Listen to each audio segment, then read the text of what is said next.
boom, that, boom, boom, boom, that. They wonder how I dance like that. 2 steps forward, then I'll be right back. Pop it, lock it, drop it, pop it, lock it, drop it. Boom, boom, that, boom, boom, that. They wonder how I dance like that. 2 steps forward, then I'll be right back. Pop it, lock it, drop it, pop it, lock it, drop it. Pop it, lock it, drop it, pop it, lock it, drop it. Pop it, lock it, drop it, pop it, lock it, drop it. Pop it, lock it, drop it, pop it, lock it, drop it.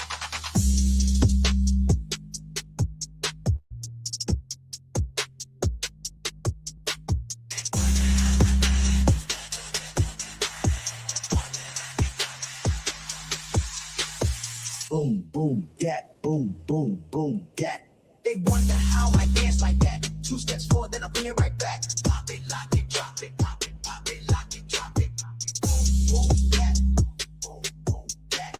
They wonder how I dance like that. 2 steps forward, then I'll be right back. Pop it, lock it, drop it, pop it, lock it, drop it.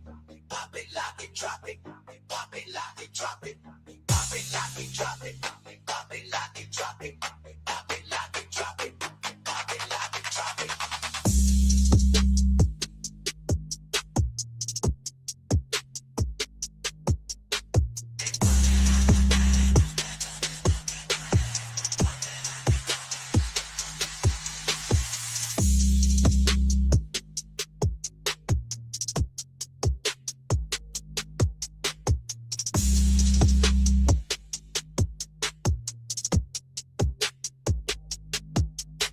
They wonder how I dance like that. 2 steps forward, then I'll bring it right back. Pop it, lock it, drop it.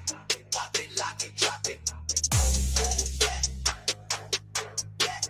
They wonder how I dance like that. 2 steps forward, then I'll bring it right back. They wonder how I dance like that. 2 steps forward, then I'll bring it right back. Pop it, lock it, drop it. Pop it, lock it, drop it. Boom, boom, that. Boom, boom, that. They wonder how I dance like that. 2 steps forward, then I'll bring it right back. Pop it, lock it, drop it. Pop it, lock it, drop it. Pop it, lock it, drop it. Pop it, lock it, drop it. Pop it, lock it, drop it. Pop it, lock it, drop it. Pop it, lock it, drop it. Pop it, lock it, drop it.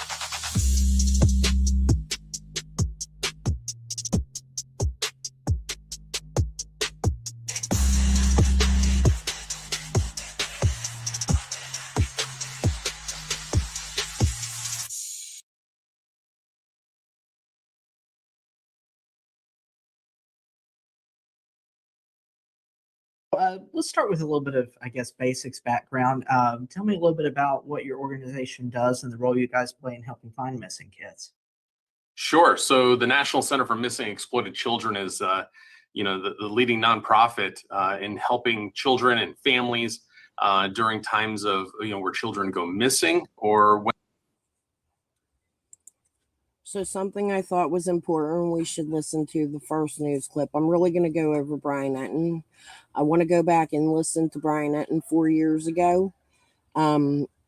It's telling me I have one viewer in here. I don't fucking know. People will come in or not, but I'm going to go on with my live anyway. Brian Etten went over something with Dawn that he did 4 years ago, and I remember that live because during that live, Brian had made, and I like Brian Etten. Listen, I think out of most of the reporters, he's one of the most professional. I'm not a person who's going to sit here and bash Brian Etten. However, I am a little disappointed in something he did.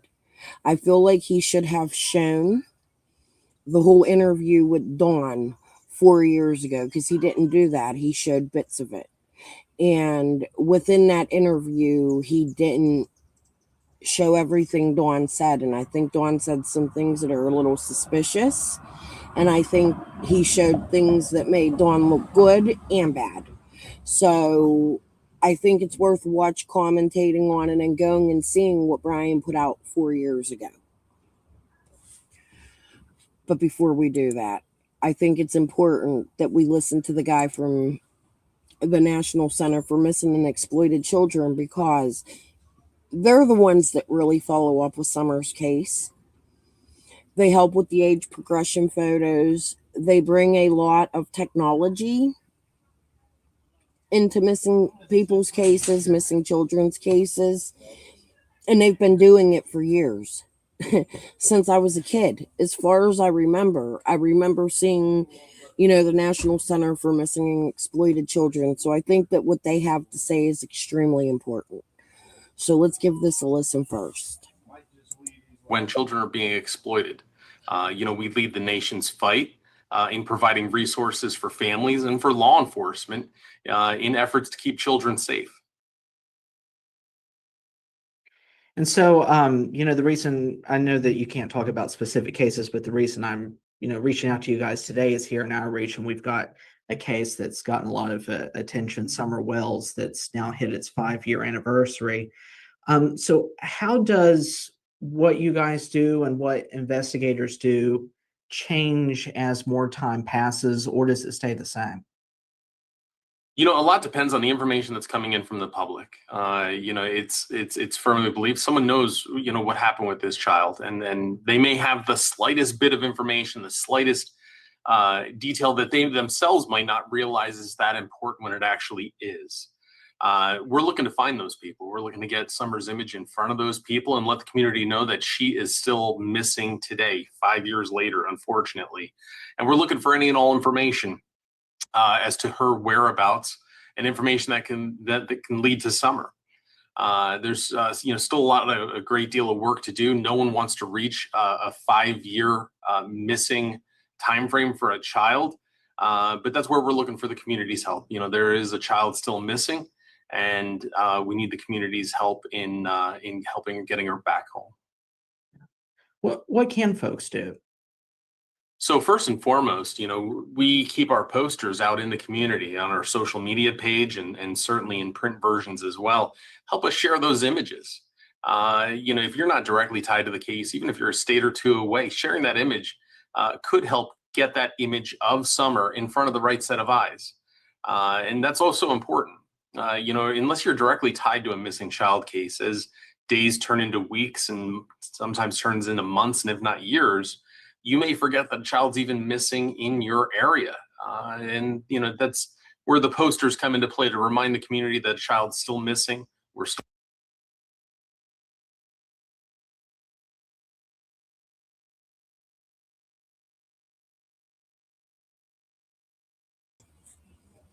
What's behind this image is really interesting, and we're going to get there. The man from the National Center for Missing and Exploited Children asked us to put Summer's face out. I don't see many creators sharing Summer's missing picture. Actually, I don't see any at all. Not usually. Not like it should be. If you're here for Summer, you should be sharing her picture, don't you think? All of you, and that includes Jody Sue Brown, who's never not one time share a picture of Summer.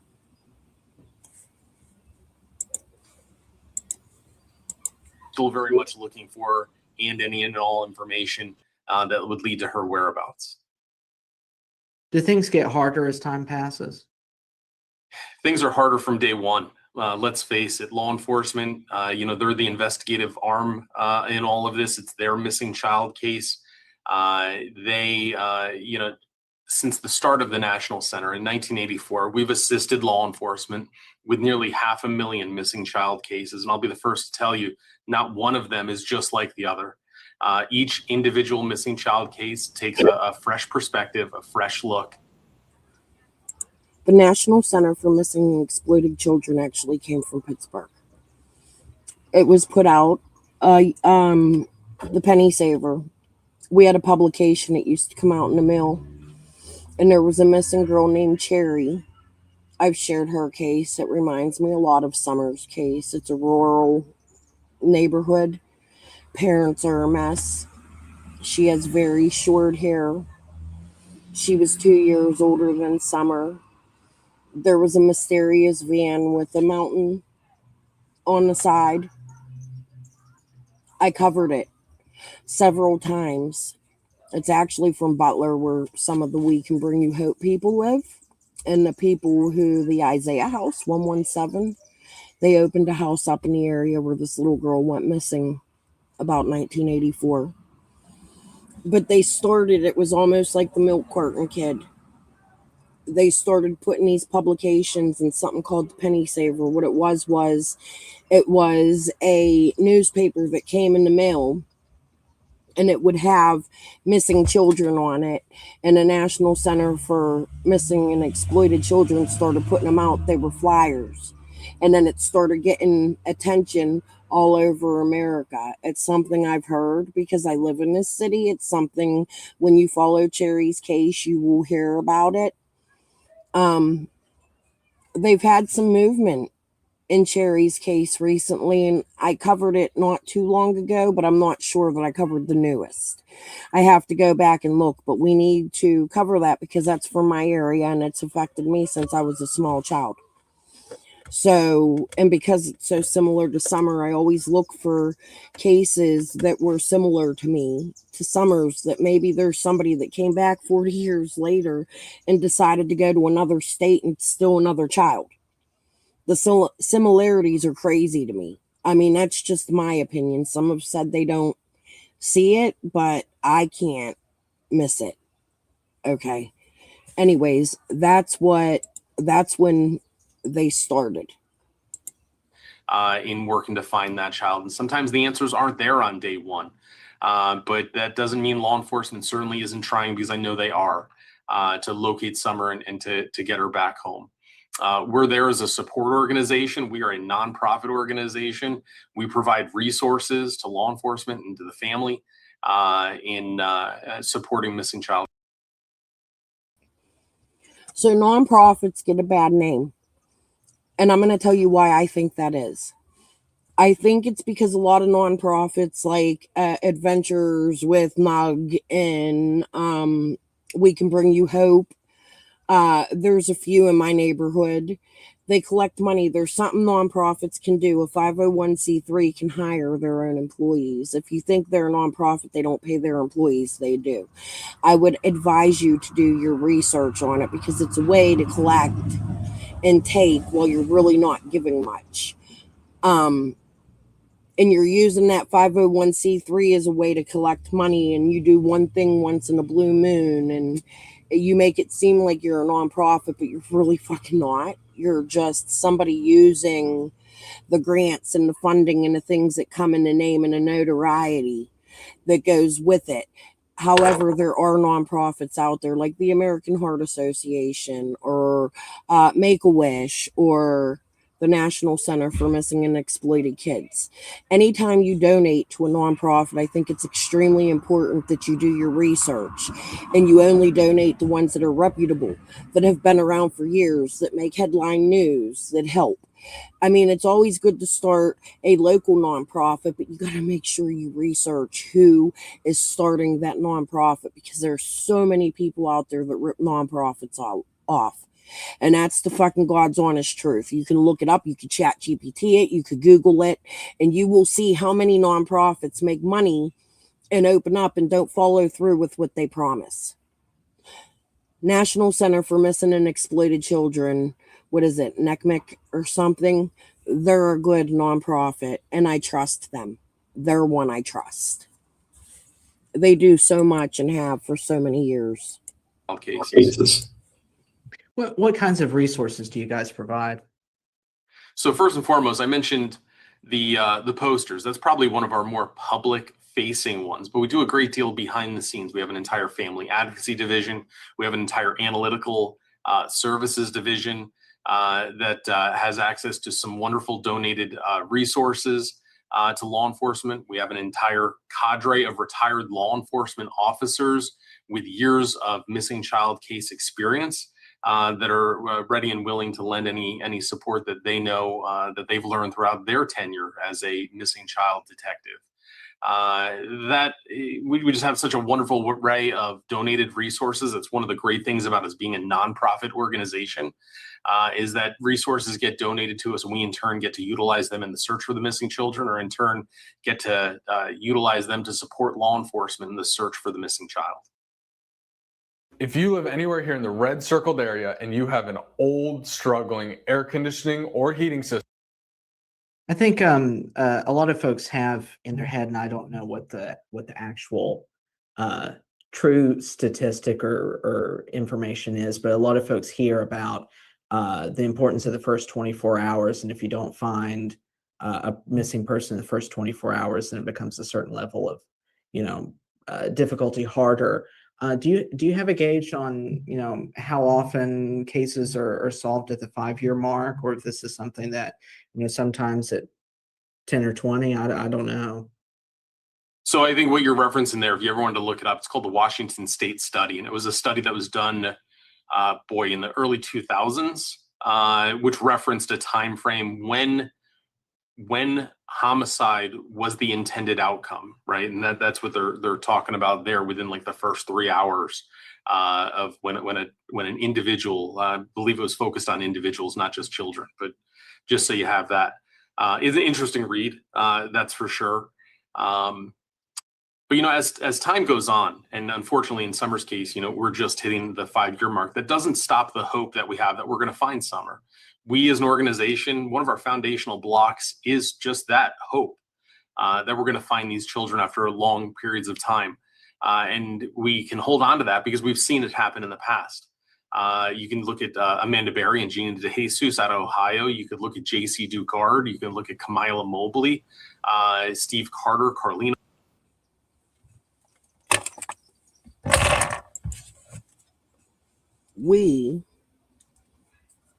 Hey Sue, hey Patricia. He just mentioned a case we're going to be talking about on my channel very soon. I'm going to show you something. Oh, it's in my text messages. When I went to that concert,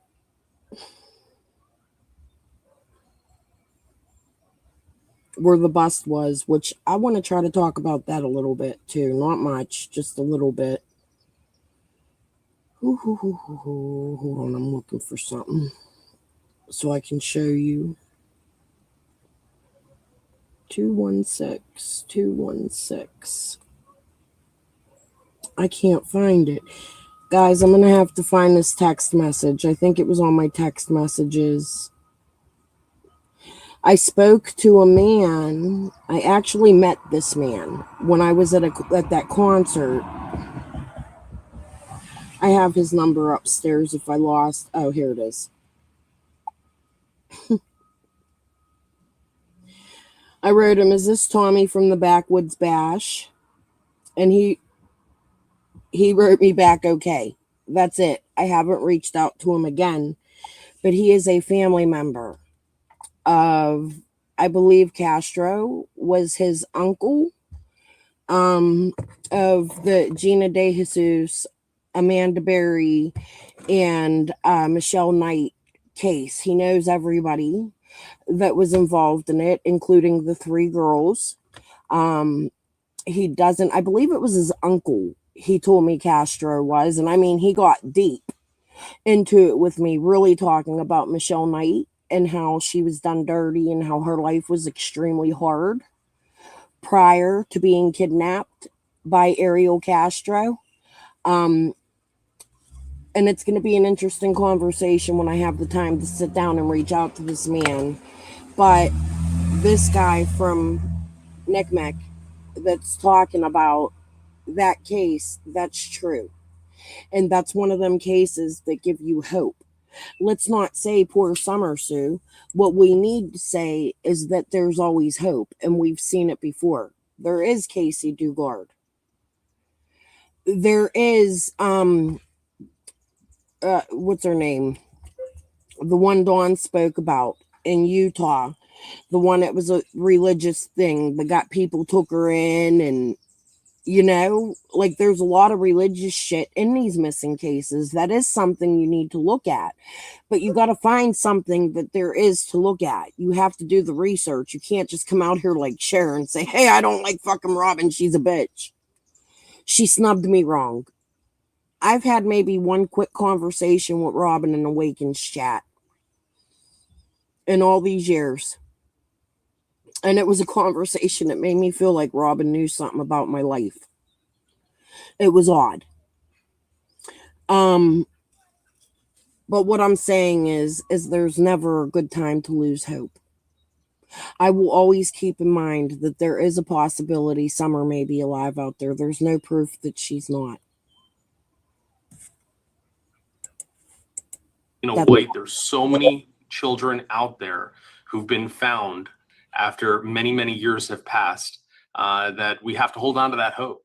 And we have to keep up the search, because if a child's in danger, we want to do everything within our power to locate them and get them out of that danger. I know that's what law enforcement fights for constantly. There's an amazing team working on this, in Tennessee. And, they certainly haven't, I don't believe they've given up hope either. So one of our founding blocks is just that hope. And like I said, we've got a great deal of history to rely on, because we've seen it happen in the past. This woman in Kansas City searched her name and found $6.1 million in unclaimed money. Like what? I wonder if, and maybe there's no connection or conclusion there, but if they searched in the weeks after this in the area near her home, and now it's been 5 years and that didn't turn up anything, does that suggest that there are other kinds of leads that become more likely as time passes, or other places that investigators look? It's let's see, how's the best way to answer that one. So we don't know every lead or every investigative tactic that law enforcement is taking right now. Sometimes, we have seen in the past from other cases that, they do re-go over things, re-review areas just to ensure that nothing was missed. And that's not certainly uncommon in any of these cases. But like I said, we have to lean on the hope and the trust in law enforcement's investigation, because I know they are very dedicated to Summer's case, and we all want her home and safe. Anything else important for folks to know? Anytime a case like Summer's hits the news again, and everyone's still searching for answers as to what happened to Summer. Many of the parents and caregivers watching normally, and rightfully so, internalize the information. Well, what if this happened in my household? What if my child went missing? And they're looking for resources. And we've got a great deal of resources on our website at nicmic.org on how to help have those conversations with your kids, how to help keep them safe when they're out walking to the local store, how to keep them safe when they're online, whether it be gaming or in social media or whatever the environment. So for those of you that haven't seen it, after Summer's case, and I might replay it tonight, I might stay live and just not be here with you guys. I made a really long video on Summer's missing day. I don't call it Summer's day. How could it be her day? Nobody knows where she is. She's not having fun on that day. She's not partying. She's not hugging her mommy. She's not kissing her daddy. She's not playing with her brothers. She's gone. It's not Summer's day. It's a somber day. But what I did was I made a video that went deep into depth about this information that this man's talking about. It's not all of it. And I plan on making a video on how to talk to your children. I've been researching and studying. I'm not going to lie to you when I say ChatGPT helps me. But these are the things I think about. I don't think about the drama and going and fighting with people. I know it happens, but that's because I'm passionate, especially since I found connections of my own down to that area. People that have affected my life in big ways. Yeah, it's very important. You know what I mean? And anything I see, even if it's going to hurt somebody in my own life, like my brother, for instance, my last live, I'm going to bring it up. There's another fire truck. There's fire trucks going down the street. Hold on, guys. Oh, please don't stop right here at my house. Nope, he's turning. You see the lights? I'm outside of my front yard. Just give it a minute. Dude needs to move his car. We're going to get a fine. The kid I'm writing to, he got a, oh my God, Keon, we're going to get in trouble. The kid that rents my garage got a broke down car and he parked on the wrong side of the street, and we've told the kid to move the fucking car 10,000 times. So when they come and fucking take it, they're going to take it. And if I got to fine them soon, they'll fucking. Let's go. Come on, fire truck. I hope everything and everybody's okay. Say a prayer. I did that wrong. Yes, we're going to talk about that in a minute. Actually, CM, not only are we going to talk about that, but we're going to show the one he showed 4 years ago compared to the one he showed yesterday. Okay, hold on a minute here. The best thing for parents to do is to educate yourselves, have the talking points for your kids, know what dangers are out there, and work with your kids to best protect them. So visit our website, nicmic.org, educate yourself, have the conversation with your kids, help keep them safe. Did you hear Brian's comment? And for I guess folks watching later, NCMEC is spelled. Oh, sorry. Yeah, that's always a good one. NCMEC stands for the National Center for Missing and Exploited Children, ncmec.org. All right.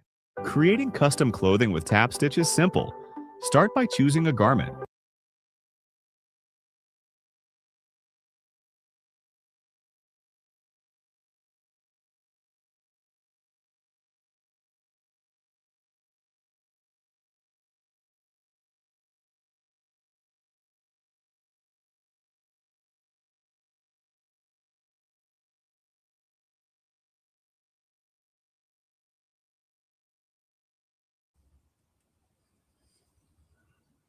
Keon's girlfriend's fighting with our baby daddy. They're in my house screaming, and I had to tell them to shut the fucking door.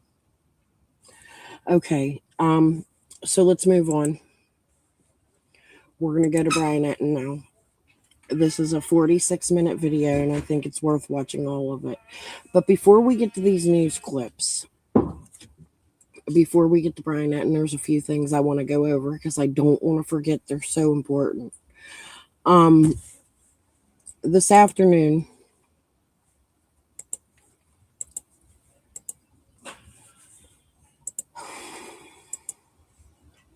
I was speaking about Karen Elliott this morning, actually. This is not my third live. I haven't been live in weeks, and now all of a sudden I'm doing 3 today. I apologize for taking up your time. Anyways, we spoke about Karen Elliott and 6up and the lawsuit Ziggy won. She actually won that fucking lawsuit today, and I'm still extremely happy she did. I'm cheering and rooting her on because I really do get a bit bad, icky feeling about Karen Elliott for so many reasons. The game she played in my chat, the things Tragedy Pimps Exposed did to me, the people Tragedy Pimps Exposed has on her Facebook that's local to me, that's not on YouTube, never been in the chats, never showed themselves on YouTube. It's odd to me. They've never spoken about Summer's case on my Facebook, mutual friends of mine, if you get what I'm saying. And then I got a really weird from request from this guy that goes by Boogeyman. His name's Ross Culbertson. He's from Kingsport, Tennessee, and he's connected to this guy, Chris, who was actually who put his location on Facebook the day Layla went missing. He's a local to me, and he knows all the We Can Bring You Hope people, for real, in real life. I know that because we all know each other. We're connected from the same little town, Glassport, Pennsylvania. Anyways, some of us. There are some We Can Bring You Hope people I don't know. It's a big organization. Well, there's a lot of people involved in it, but they don't really do much in my community. And when they do, it's their own family members that go missing. You a millionaire? That's really odd to me. You gonna be a millionaire, Keon? Me too. We'll get there one day. You want to come say hi to my live? Come rap for me. Come sing your song. I don't got none. Sing Bikes Up. Don't worry about this. I want to pull up. He wants to pull up. I want to pull up. I'm fucked up right now. All right. Anyways, we're going to go over what Karen Elliott said. I'm not looking at the chat. These are messages she sent me. I found a bunch of them I was unable to find before and share with y'all. So today I'm going to read them to you because I told you when I found them I would bring them out. So before we go over Brian Etten in the news, I'm going to read these to you. This is us talking about Fred. He was in prison in Virginia. Fred and James weren't arrested together. What I meant by Dad bailing him out, Fred would get in debt with him, and Dad would have to risk his life going to James's house to pay him off. James Light in the drug bust. I remember Mom saying the last time he did, Dad told Fred that he wouldn't be able to afford it no more, so it must have been a lot. I don't know if these are in any order. I just put them on a screen. I wish the best for all of them, but considering that he still has the same contacts on his friends list on Facebook that he had prior to being forced to getting clean, I really don't hold out much hope. And as far as Ziggy, they're going to burn together, unfortunately. This is only between you and me. No, it ain't no more, bitch. This is only between you and me, but as soon as they get together, he gets out of that place and they can actually live together.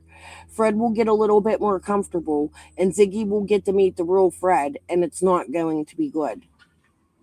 I think Ziggy and Fred are in love. I don't know. It's weird. Their dynamic, their relationship, Ziggy's ties also to the same area as my dad, and her non-compliance to talk about it with me, and her blocking me and all the weird shit, and nobody's allowed to talk to Fred but Ziggy. I never meant them no harm. I thought it was a serious conversation because we have relatives in common. Okay. Fred was stingy with his dope, and Laura would follow him around begging him to shoot her up with anything that he had left. And if Fred wouldn't give her a fix, then she was on the phone and walking that road trying to catch a ride with any man she could to figure out a way to get what she needed. And just like that, Fred was saying in one of Ziggy's lives that Laura run off all the time and he always took her back. What he wasn't saying was that she would run off with a man to get her fix and get stranded somewhere for days until Fred could find a way to bring her back home, whether it be paying somebody off for what drugs she used or whatever he had to do. She had the opportunity to get her kids back. Fred did too. They both chose each other and drugs. CPS clearly told Fred that he would never get his kids back if he was with Laura. I don't believe that. Fred's the one that went to jail for the pewing. And it was his daughter that went to school and tried to sell the rugs. I think that's in these messages. I don't know, but there might be more. There is more. I can't find the rest, but I found a good portion of them. Laura was already a heroin addict when she met Fred. Fred hadn't gone that far in the drug game yet until he had met her, and they both spiraled together. I'm sure the business did not stop, and it's hard to tell who Fred owed money to. But I know years ago that Dad would have to go bail Fred out with James, like he did that several times. That's when I bonded him out for $116, which he paid me back before we left the parking lot. Then I took him to the drive-thru to get some food. And then he had me take him to Jamie Cox to pick up Laura. Then he had me take them to Marvin Simpson's to get Dad's truck. This was when he was arrested for the boots, showing you after Summer went missing, Karen and Fred were still on good terms. And as Fred approached being set up for drugs, which is really odd to me, they were buddies before Ziggy intervened. That bothers me and it makes me feel some sort of way. He went to Dad's but didn't go to Mom's. You can just say that he sent a couple of his buddies in his place. He doesn't even know how mom really died because he didn't come to or call the hospital either, shaking my head.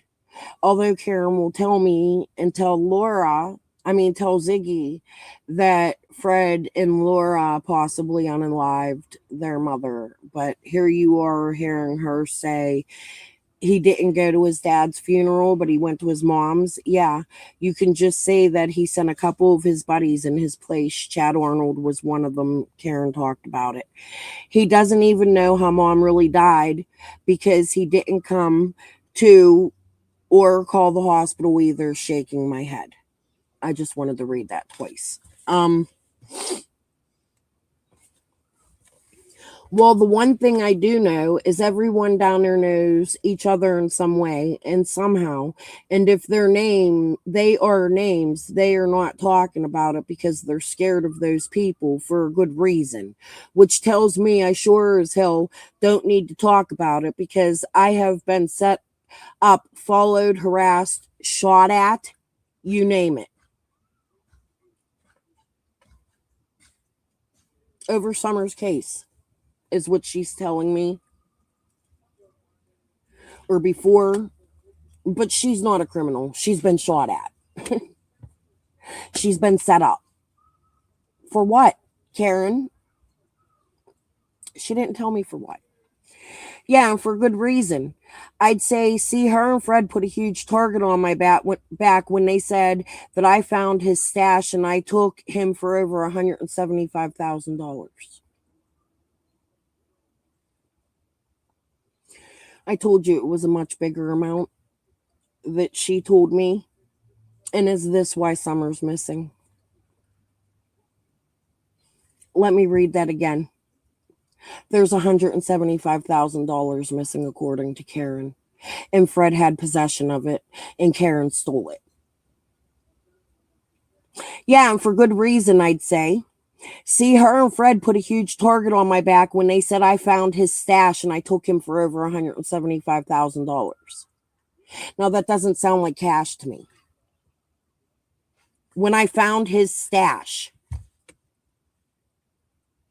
when they said that I found his stash, is this why Summer's missing? Fred didn't have no money of his own. If he had money, it belonged to somebody else. Rug money. You know how that works? Chad and Jason Arnold's brother, Jason Arnold, was the one that went missing. And he was found and he had been murdered and supposedly cut up in pieces. He was a pretty big drug dealer, and Fred was supposed to have been his right-hand man. No, he had problems with age on. You know what? I think I'm going to stay home for a while. I think I'm going to show you the first 3 parts up to the verdict of what I've been making. I can make the appeals and all the other shit later. I think you guys need to listen to who Jason Arnold was connected to and had a gun battle and went to jail for pewing at and robbing and going to his home. Yeah, that would have been Dudley A. John's brother or father, Mark.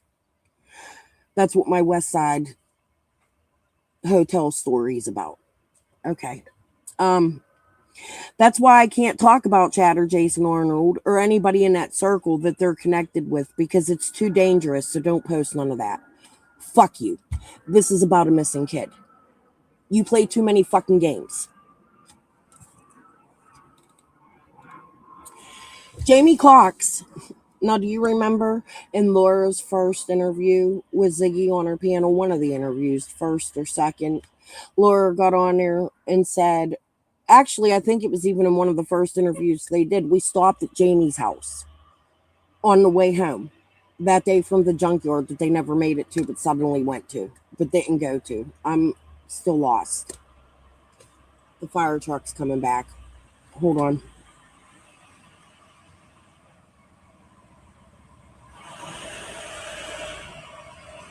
Dude, we're going to get in trouble for this car.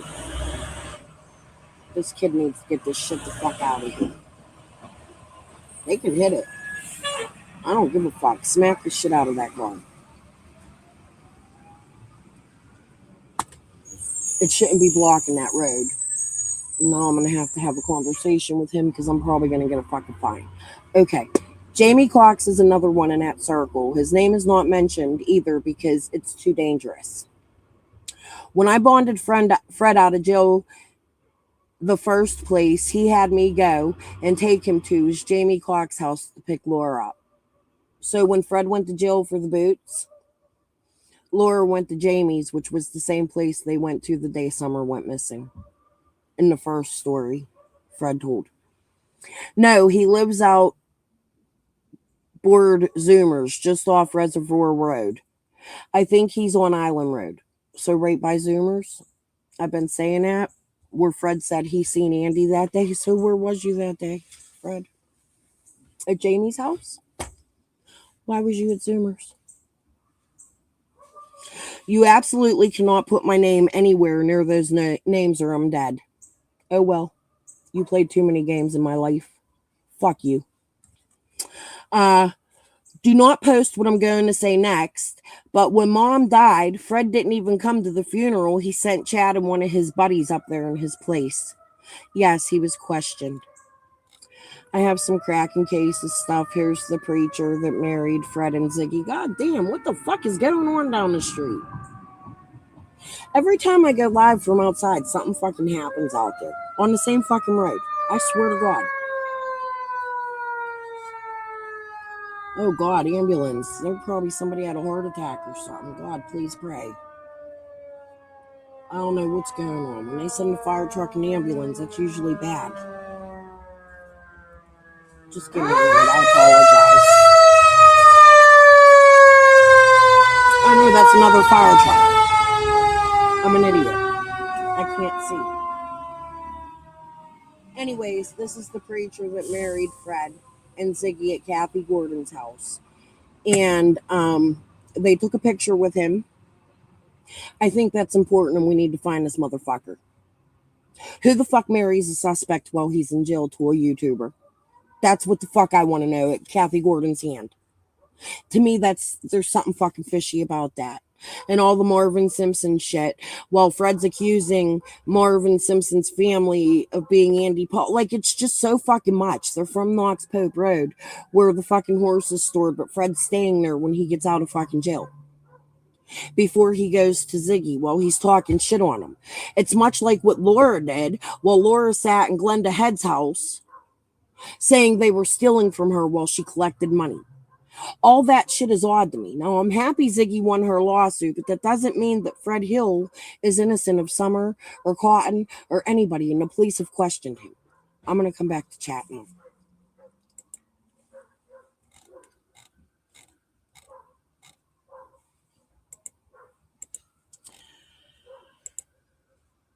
So,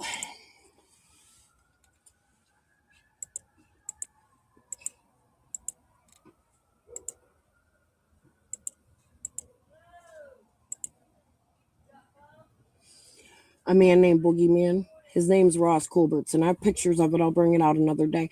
I asked you earlier to go in and type in Tragedy Pimps Exposed or TPE in my chat bar.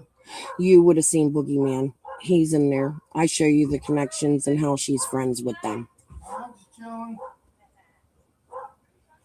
Who's that, Teeny? Hold on a minute.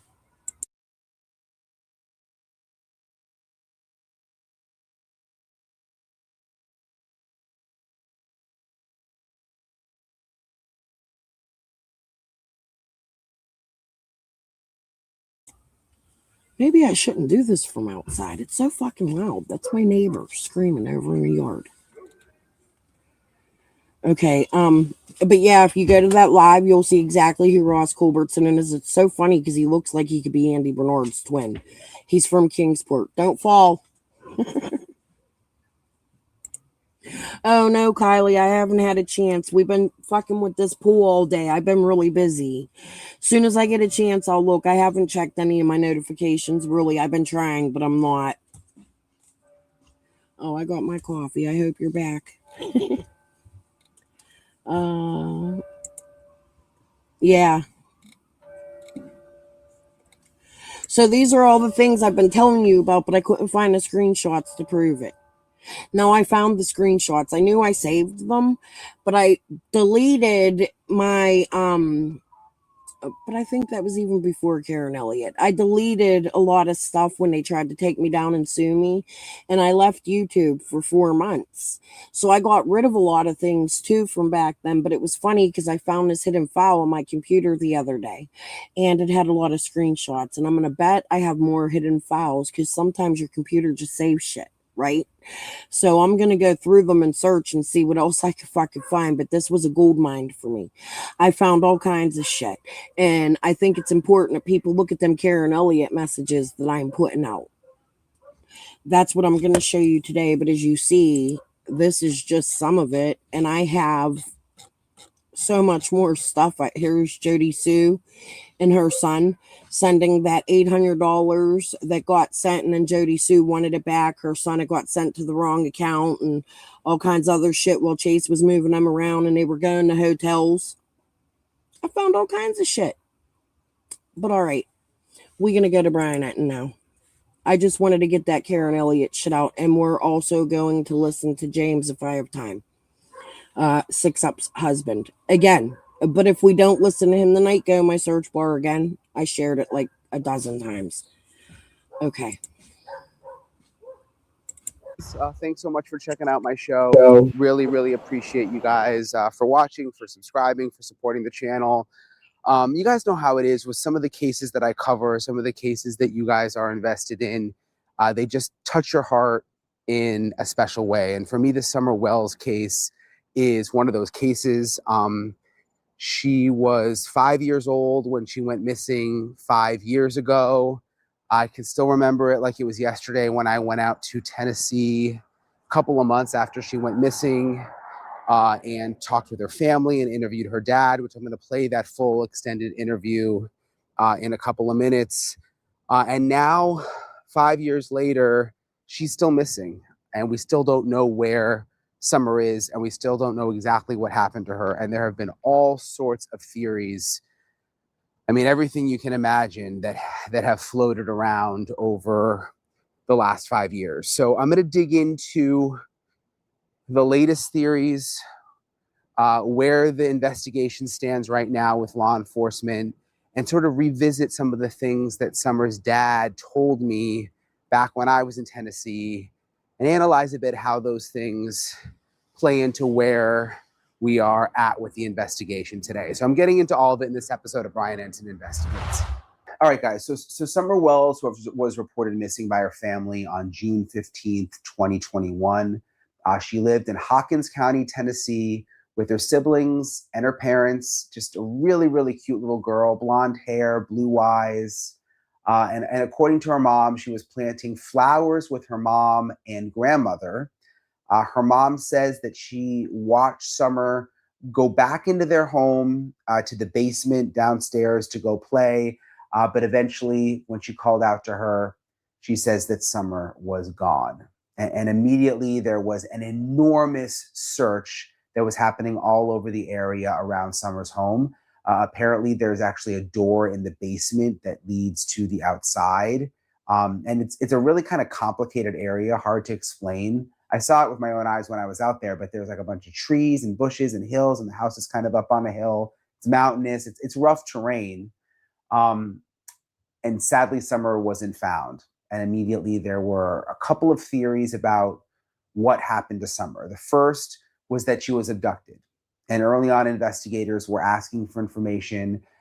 They were looking for a red or maroon Toyota pickup truck with ladders on the back, they said, that was somewhere in the area. And then they say the driver still isn't a suspect, but they wanted to speak to the individual about what they may have seen that day. And to my knowledge, based on everything I've seen, they have never found that driver, which is kind of crazy to think about considering it's now been 5 years. A neighbor also reported hearing a chilling scream about an hour and a half before Summer was reported missing. And they say they remember it as clear as day. And then there's another theory that this was a tragic accident, that Summer somehow wandered away and didn't survive, although why would they have ever found her body? And the third theory is that there's some sort of family involvement. Now, keep in mind, Summer's parents, they have also been a complicated part of this story. Before Summer went missing, Don Wells, Summer's dad, you'll see an interview I did with him in a second, was arrested on domestic assault charges. Summer's mom, Candace, filed for an order of protection against him, saying that she was afraid for herself, afraid for her children. But that ended up being dismissed. That was back in April of 2021. My coworkers thought I'd get fired for eating these gummies. Funny how I became the most productive person in the office. Just because I sleep like a baby now. So I almost made the dumbest mistake of my life. I got these legal sleep gummies, and honestly, I was ready to return them. Fast forward 6. I fucked that all up because the commercial came on. Here's what I'm going to say. I know people that I actually have a neighbor. You just heard my husband and her screaming to each other. She has a bad hip. She's had knee replacements. This lady will still get up and haul fucking bricks and logs. She comes to my yard and fixes my shit all the fucking time. And I can ask her to come over here and get on my camera and talk to you and tell her you could see her own shit. Her shit's fucked up. I know people that are injured that are still strong enough. They have them receptors. They could deal with pain better than others. If she was a really outgoing person when she was young, and we hear she was a busy person. She ran around the carnivals. She may be one of them people that don't want to slow down when they're older. WCYB, I think, did a news piece, and I'm not going to share it tonight, but they did a news piece where they talked about that exact thing. You could see the Paw Patrol plant in the plants. Cactuses are easy to fucking plant. You could put them in fucking rocks. My daughter is a succulent lover. We buy succulents often. It's been a while. They've all died.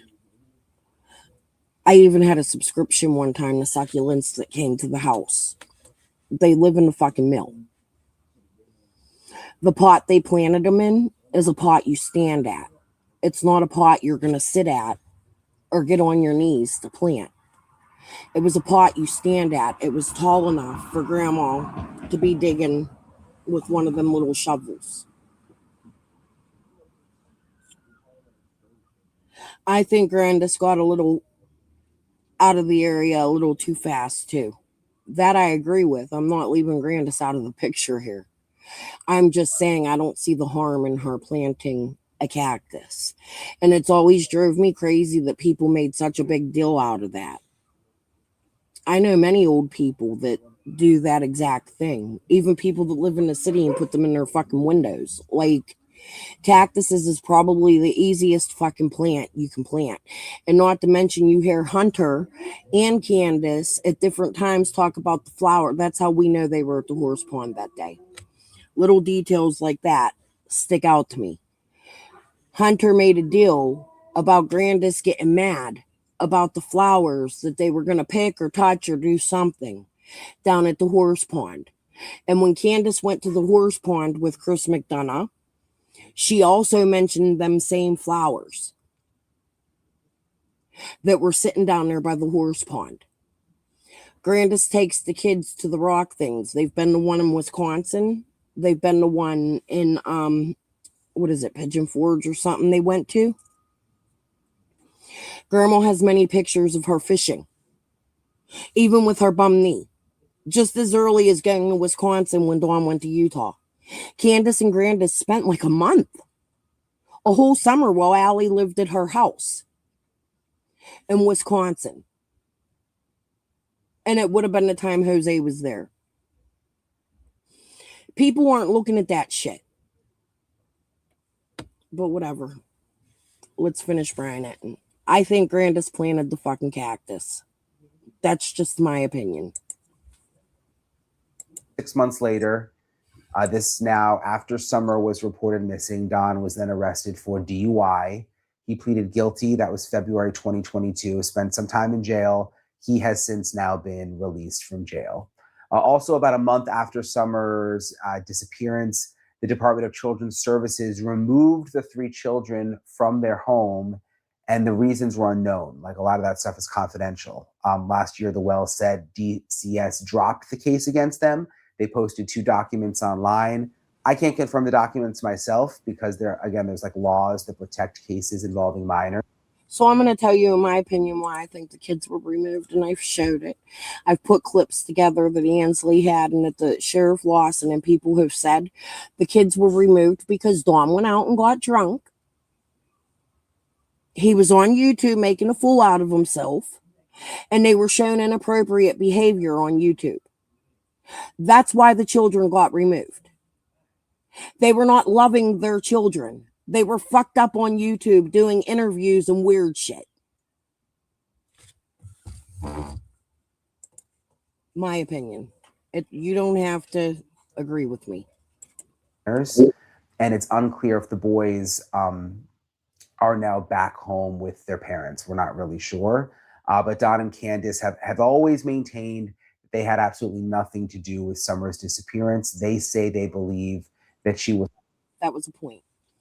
He doesn't know if the boys are back home with their parents. Now, I like Brian Etten. I think he digs deep, but when he leaves a case, he leaves a case. He hasn't been paying attention. No, Mr. Etten. The children are not back home with Dawn and Candace. However, there is something Brian Etten does in this interview. There's another woman that comes up, and he says something I've been screaming for years that nobody will fucking say. And I'm going to tell you what it is when we get to that part. Was abducted by a stranger. A lot of people have questions about that and what they may know, but I want to be clear, they have never been charged with anything related to Summer, but they've been under the microscope for years and years and years, and investigators say they haven't ruled anything out at this point. I actually talked with Dawn for a while when I was covering the case back in 2021. I want to play for you that conversation. And I just think it's interesting looking back on it now with everything that's happened and all the time that's passed, kind of just analyze what he said. So I wanted to play for you. I've never played the full interview. I want to play for you guys the full interview with Don Wells. I just wanted to start off. Can you tell me about Summer, her personality? She's just typical. I don't know. She's pretty smart. She just loved to run and play. She was boss. She liked to be boss like all women, I think, or all girls, over brothers and everything. And she just loved her, little animal toys or whatever they were. I can't remember what they're called, but she loved being with me. She's a daddy's girl, and I don't know. I just took her everywhere I could with me whenever I got the chance. It doesn't seem like she was shy. No, she wasn't shy. No, I don't think she was shy at all. She loved everybody in our church. She would go around and visit with all of them, all throughout the church service. She'd bounce around all over. Yeah. If she's out there and maybe her hair is changed or she's in a different kind of outfit or something, how would you describe her so that people would know what to look for? We have got to the point where literally anybody can build a fully working app without knowing how to code. This is base 40. It is a little strange, Kylie, in a normal family. But when you come from a family like Dawn's or like mine or like many families across America, where your family really comes from poverty and you fight about land and houses and murders and unalivening rugs and politics and family, and you're touching your sisters when you're a teenager and you already don't get along with your sisters. No. I have cousins that have kids and they'll come up to me and be like, "Hey, I'm your cousin." Fucking what? "Oh yeah, your cousin so-and-so's my dad's uncle's, grandpa's fucking uncle's, monkey's fucking sisters, whatever." I think it's very possible that Dawn's sisters didn't know Summer existed, but here's what's weird to me. Dawn goes to Utah for this good job. I looked into the job. I did a Google image search and I was able to find his job. And where he was working was a place that might keep him tied in Utah for months. It was a big fancy place where famous people actually move into. It has beautiful views. Each house, each condominium in that area is worth millions of dollars.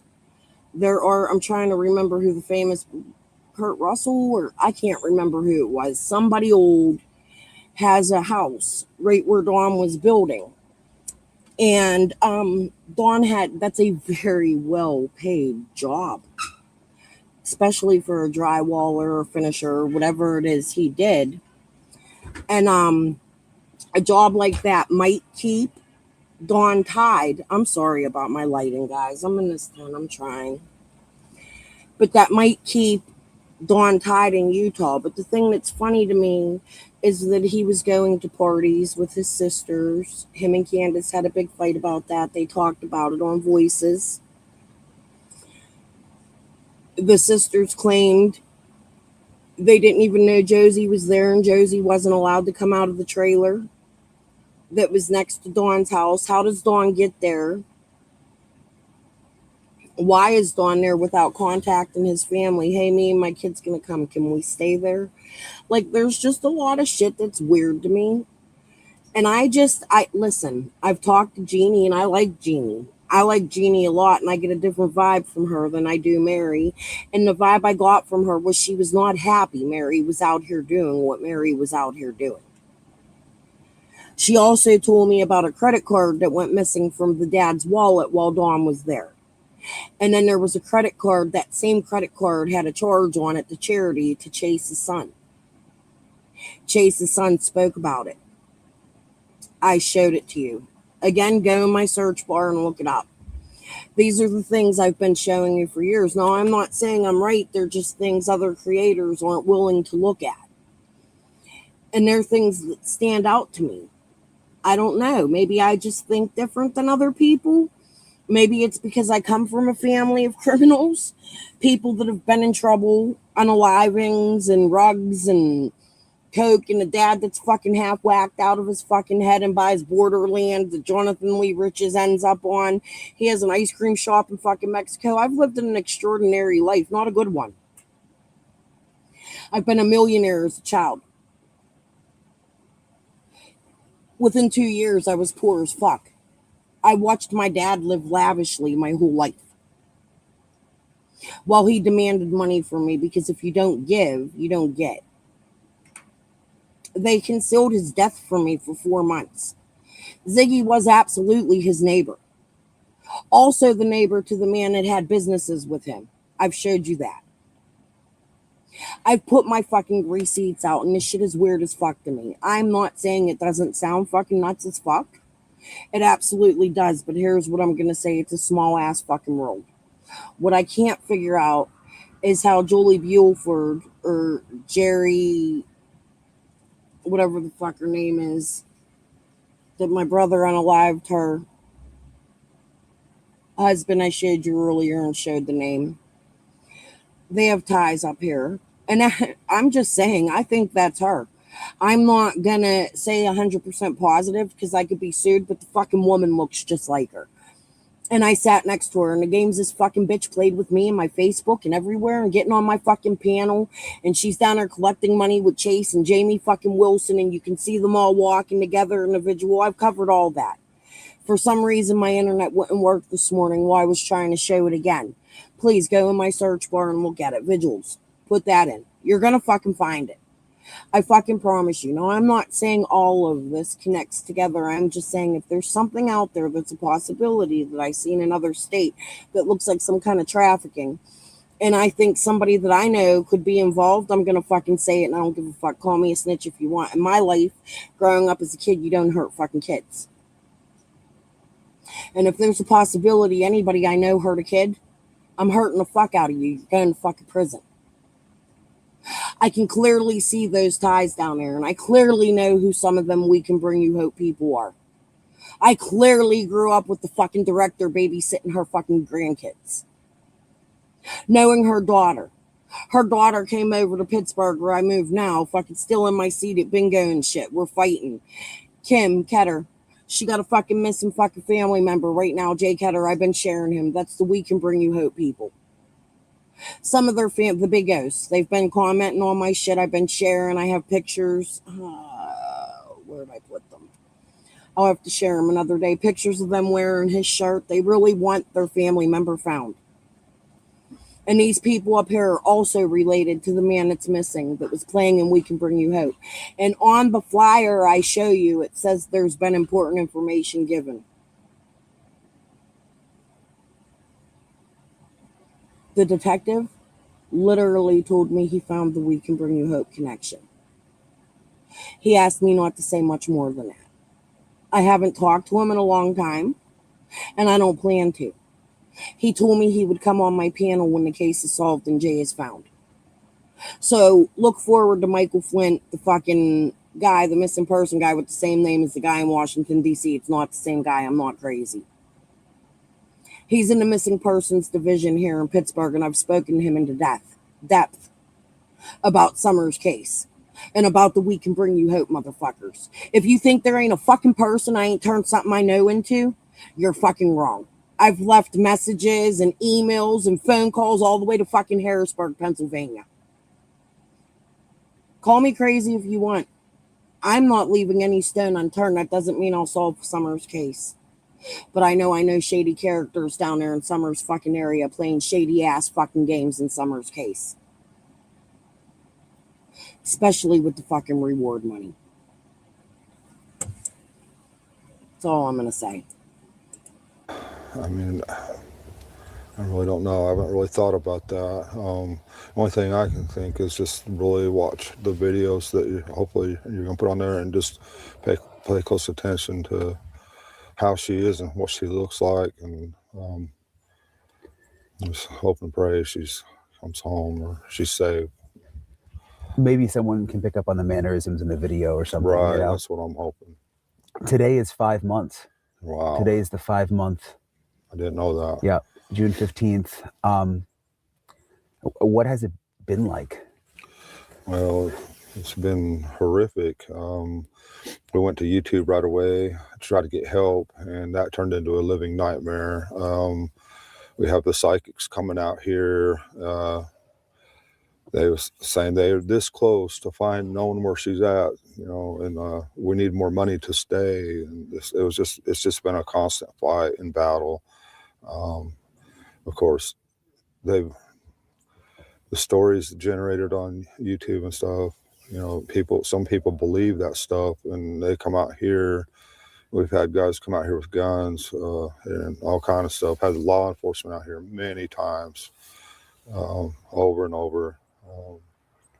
And that stuff still is going around YouTube, not as bad as it was, thanks to Dr. Phil. So that's helped us a lot. Yeah, Dr. Phil was very clear that he doesn't. Yeah, thanks to him, the behavior panel, they allowed us to meet with them, and that helped us a lot. So, yeah, thanks to professionals like that, that's been good. And now hopefully we can focus on trying to find Summer. What do you think happened? What does your heart tell you? Well, I know in my heart and in my mind she was abducted. Someone snuck up there when we weren't exactly paying attention, and we don't know if they come in the basement and grabbed her, or if she stepped outside the basement and was walking to her swing or something. We don't know, but we know she was abducted. Do you think she's in the area? No, I think they took her far from here as fast as they could, as fast as a car will go. And you grew up in this area, right? No, sir. I grew up out west, Utah. Okay. And, yeah. How long have you been here? We've been here for 13 years this time, you know. A vet told Rob Lowe this about cottage cheese and aging dogs. Watch this. You feed your dogs cheese? Yeah, a lot of people don't. Just raising our kids and trying to keep things going. Is there anyone suspicious in the area that, I mean, I'm sure you've gone over it in your mind a lot of times, but is there anything you think you haven't thought of? there's all kinds of suspicious activity, and we've looked at everything, and we try to, we go to TBI. Well, what about this person? I will never understand why Brian Etten didn't show this 4 years ago. He came out here, he talked about Candace's bad characters and friends, and in this live, I think he talked about it again. He also talks about he knew Dawn was on YouTube. Candace wouldn't come out and talk to people, but her and Dawn was on YouTube making fucking asses out of themselves while Candace wouldn't come to the news. They had to fight with her about Dr. Phil. But they're on YouTube. Even still to this day over on Jankies. And I mean, as far as Christmas, that's the last time I checked on them. But Candace made a whole fucking YouTube page, but you can't go to the news about your kid? Look, I'm not saying I know how I would act if my child went missing, but I don't think I would do nothing, if that makes sense. I think I would be screaming from the fucking rooftops, where the fuck is my kid? And whoever took that kid is going to die. Dawn actually made a comment in here. People were saying Dawn said he would never hurt the person because he's a man of God. Maybe that was Dawn fighting his demons in his fucking head. Because in this interview, he says the opposite. I appreciate this interview Dawn did, but again, he gets into the weird fucking religious shit. Or that person, they say, well, we've done checked them out 2 or 3 times, or they're on top of it. They're doing everything they can. They're absolutely on top of everything.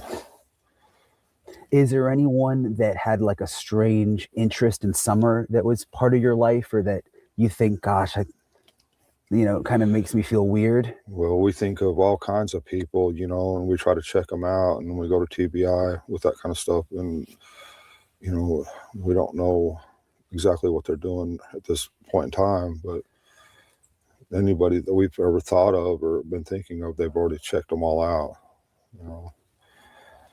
So there's nothing new that you know of? Not that we know of. We're just hoping and praying that the FBI, TBI, whatever, can hopefully come up with something, and hopefully this right here will help us. Hopefully. And I can't imagine. I mean, it's a hard question, but how hard is this every day for you? I mean, I know you're still having to work and. Right.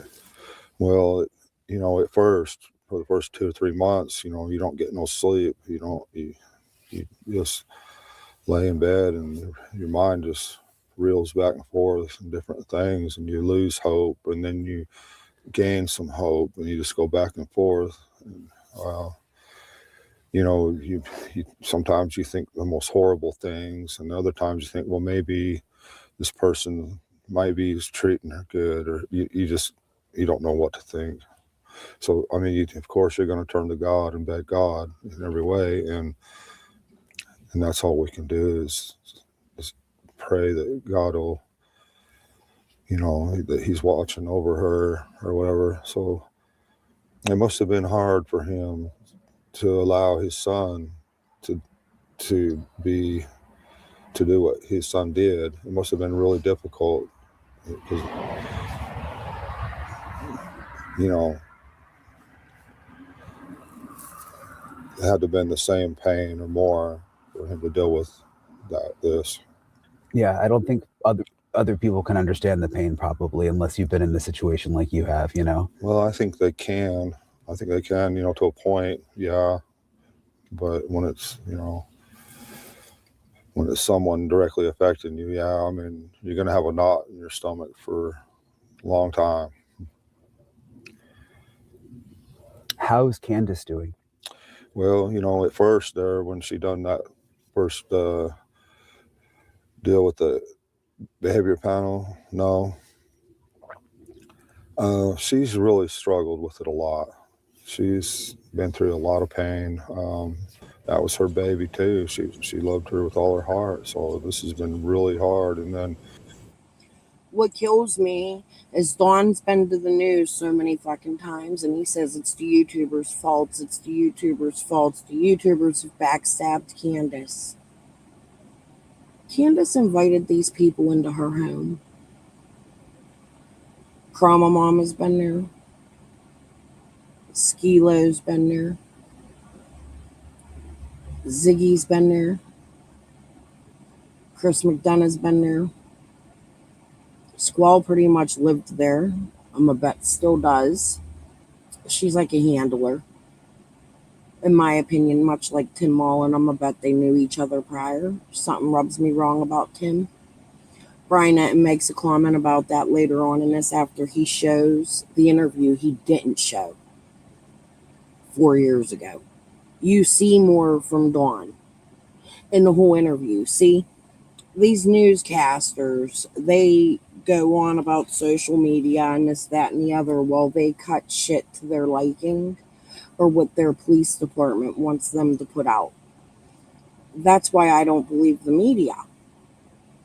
It happens in politics all the time. You don't see the whole picture. You see what they want you to see. If you think Sheriff Lawson doesn't have a hand in what gets put out on the news, you're fucking wrong. But here's the thing. If you remember correctly, when WCYB, News Channel 5, did all of their interviews, it was a black woman that came up into the woods and Dawn showed her the dog trail. She took a stance against the Wills. The Wills in her had, or the Wills in that channel, had some conflict, and Dawn ended up writing an apology note to them. Does anybody remember that? So you'll have like your CNN and your Fox, where one's Democrat and one's and one's this. They do the same thing in crime. If you notice in your local communities, like we have WPXI, WTAE, and KDKA. KDKA is the oldest news broadcast in America. They started with all the radio shows, and there was a Wild Chillbilly Cardille here. He did the Fright Nights or something, and they were known all over America. Like they were extremely, actually the guy that ran it, one of them that was on that show, owned a dollar store for a long time up the street from me. He was a little midget guy, and they were really famous in the area. But you'll see that certain news broadcasts will air a story and another one won't, because if you think they don't work fucking behind the scenes or they ain't against each other, fighting each other, you're fucking wrong. The media is just as bad as us YouTubers, and they just don't want to fucking admit to it. Now, that's my opinion. However, we still have to count on the media more than we do YouTubers, and I'm going to tell you why. Because if we ever go to war, we have to trust them to be able to tell America. That's why we have freedom of speech. That's why the news exists. Yeah, I have heard Dawn say the N-word several times and mean it on many channels. I believe Dawn has those ideals. I believe Candace doesn't. Candace grew up in a more free family. Her mother was a lesbian. Truth, I think Candace is a lesbian. I think Dil Terry was one of her loves. You see them on the stream with Squall hugging each other, and I think Dil passed away, I heard. Bless her soul. So many passed away in Summer's case. I don't know. I hear things and confuse it. But I do think I did hear, or Denise Mitchell passed away. That was another one. Candace always keeps these women around that are like buff. You know what I mean? I think Candace swings, in my opinion. Doesn't mean she does. You know, the YouTubers, you know, say all kind of bad stuff about her, and everybody, you know, it's been really, really rough on her. You know. Yeah, it seems like coming out of the Dr. Phil interview, more the negativity has shifted from you to her almost. Right. Yeah. And that's how it's been, back and forth to me, to her, and then back to me again. And I try to tell them, they contact me all the time, and I says, why can't you understand that she was abducted? Why is that so hard to believe? And So he's talking about the police here. He's telling you he had a bad relationship with them. And what's really funny, I think it was on WCYB, I don't know. We have to go over all these news clips. There's a lot to go over. I haven't had a chance to watch them all. I've watched a good portion of them. But you could hear him. I don't know if it's in this and Brian Etten or another one they were talking about. He still has a bad relationship with the police.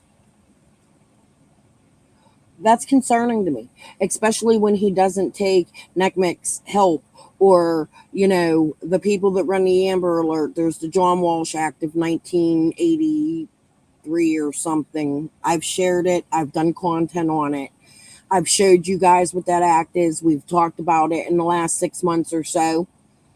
He was offered. I called Pruitt, and Pruitt told me. I've shared it with you. The phone conversation, Pruitt knew I was recording. But he shared with me that Dawn and Candace refused the help from the real people that handle missing people. That makes me feel guilt towards them. It doesn't mean they're guilty, but it makes me feel that way. If you're not going to work with the police from day one and you're not going to accept the help they have, why is that? Why would you refrain from that if you're really innocent and you want your child found? I would go to any lengths and use any material or anything somebody had to offer me to find my missing kid. Those are the things that make me feel like the Wills know something.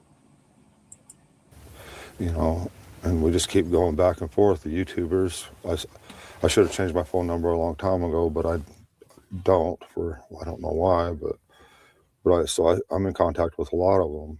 Do you think some of them take advantage of you? Well, yes, of course. To keep the drama going, to make them money. They get them super chats going. They make $65 per question. So that adds up to a lot of money. So, of course, they want to keep the drama going back and forth. But Dawn, them people were sending you that money.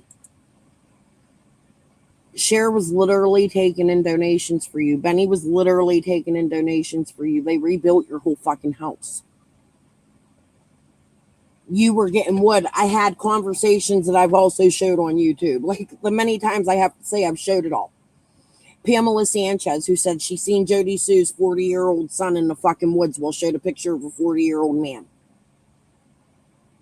Was bringing materials in Dawn's phone, making his Facebooks. Dawn's checking them. They're bringing materials to their house, rebuilding their home, and their daughter's missing, and they're losing their kids.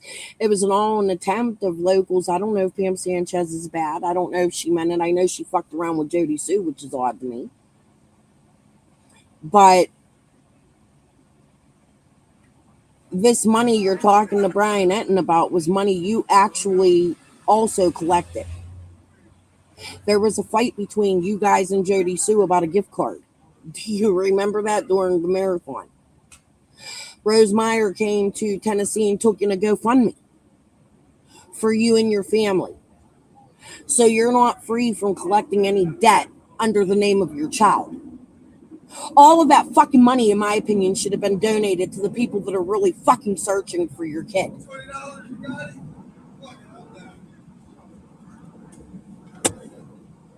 It just makes me mad. Which is why we don't participate in YouTube anymore. We're not going to make them rich off of Summer. Were you just vulnerable? Would you say? Very vulnerable. Never done anything like this in my life. Never been on YouTube, never been on Facebook, never had a Facebook account ever. So it was all just an effort to try to find Summer. So yeah, I was very naive. Very. And I ask these questions respectively. I just want to ask some of them because people are wondering, watching. Right. Is it possible that something happened to Summer that Candace knows about that's not her fault, but she is just nervous now and feeling bad about it? Well, no, because she knows better. She would know to go directly to law enforcement. An accident's one thing. She would never do something like that. She knows better than that. I know it happens. It does happen with people, but no, she would go directly to law enforcement. She'd call an ambulance right away, number one, do anything. She would freak out. Because I was just thinking, like, with your other boys being taken away, and, I've seen some of the videos, the house had some issues, it looks like. at one point? I mean, I was just wondering, could she have been nervous to Don't mention boys. Can't mention boys. Okay, I know you can't talk, but I was just, could she have gotten herself into a situation where it wasn't her fault, but... Are you looking for the most affordable way to add electric cooling and heating to your older home? If that's the case, then you're going to want to take a look. No. You know what I mean? Listen. Hey, Deb. Kylie, I feel like I'm always yelling at you, and I don't mean to, honey. I love you, and I love that you're in my chat all the time. If we're not sure it's not AI or something like that, just don't say things like that in my chat. I don't want to fight with other creators. It's nothing against you. I get this shit's out there. I've had some decent conversations with Noelle. Not many, not depth, not deep. But she's always been willing to speak to me. Actually, she's even left me her phone number a few times, and we've texted. Nicolina is another one, left me, even though she tried to attack me one time on Ernie's. Like, I don't dislike the creators. Do I find some things funny that they have done? Yeah, but I also think that it's the Wills playing games with the creators. Like we're watching right now. We're literally sitting here watch Don Wells bash the same creators that at the same time are up on his hill trying to attack other creators with bear spray to defend his honor. You get what I'm saying? Like, I'm just not here to make up rumors. I don't want to put people in that I think they're a suspect or they had ill intent. I think all of us, I'm hoping most of us, 6up, I got my reserves about just because of the Karen Elliott situation and the TPE and the things I've seen. However, I think most of us came out here with the intention. We heard red flags, there's a missing kid. And we all wanted to come out here and share Summer's picture and get involved and go proactive and get proactive. But there's a certain group of creators that go from chat to chat to chat to chat to chat to chat, and they're mixing and mingling with the locals who would be considered suspects in Summer's case. And it's odd to me, anybody who's not a police officer, I could see wanting to interview the parent of a missing child on panel. I could see trying to tell about your missing child and getting the picture of the missing child out. I could see a parent wanting to go to YouTube. However, a parent of a missing child, I can never see them saying, hey, come buddy up with me and let's drink and party and hang out and my kid's missing and let's become best friends. That bothers me. And then to get on news stations like Dawn's doing and blame the YouTubers that Candace can't come to the news. Well, Candace is still today going to the YouTubers, making them her friends. Squall's still there. Ryan confirmed that in my chat about a year ago. She's disappeared from YouTube, but the bitch is still playing fucking games in Summer's case. Behind the fucking scenes.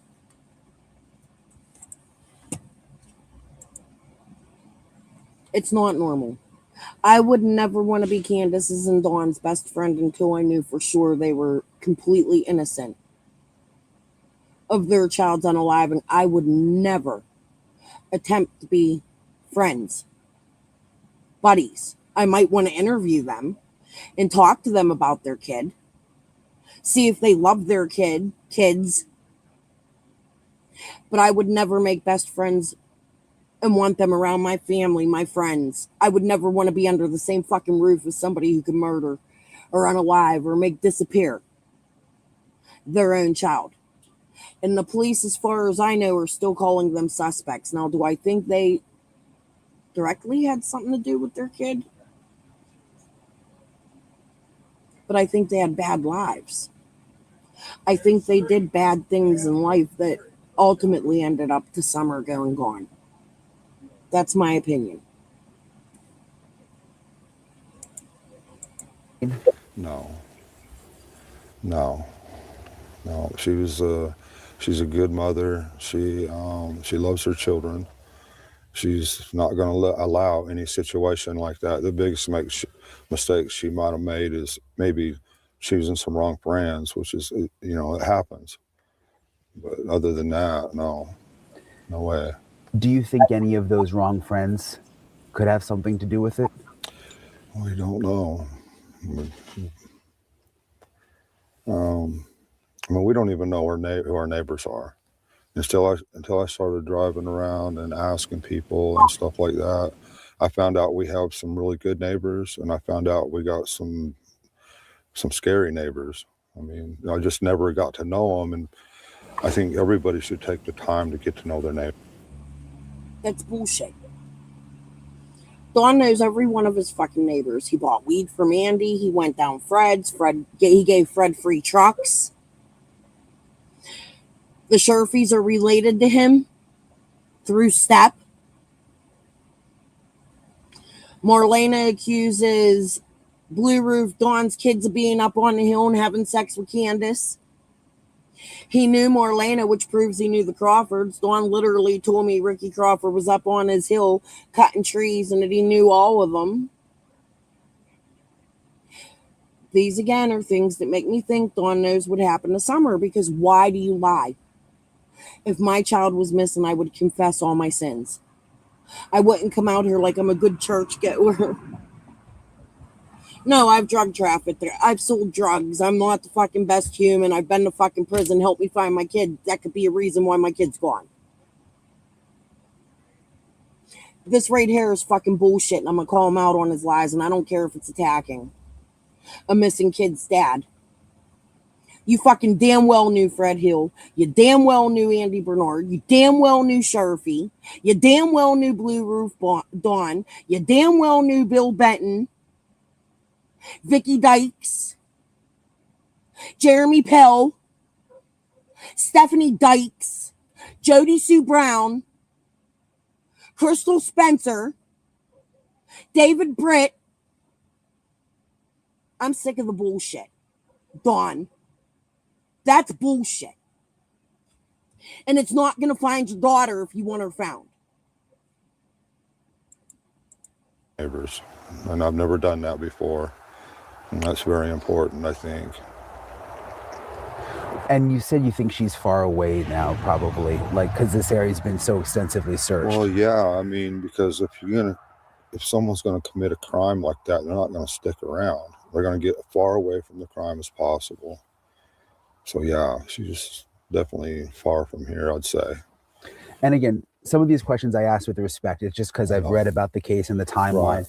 Right. Do you think you mentioned some of Summer's...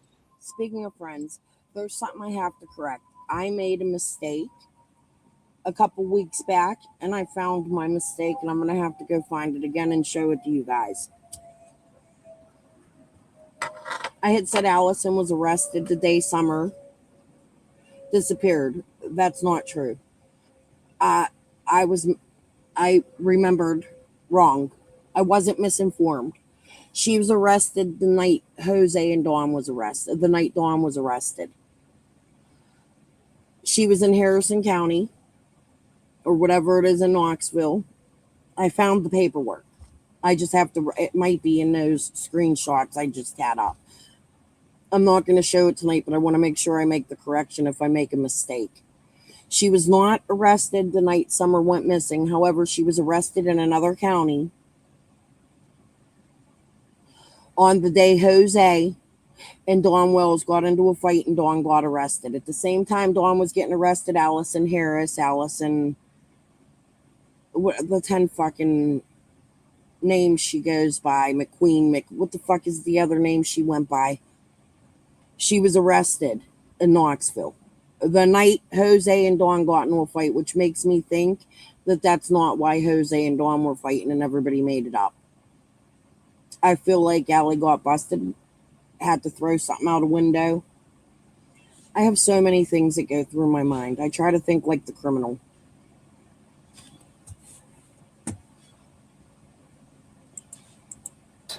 maybe had the wrong friends. And I know you all have had some ups and downs in your past with alcohol and drugs. Do you think one of those people that came around could have? No, we can't go there.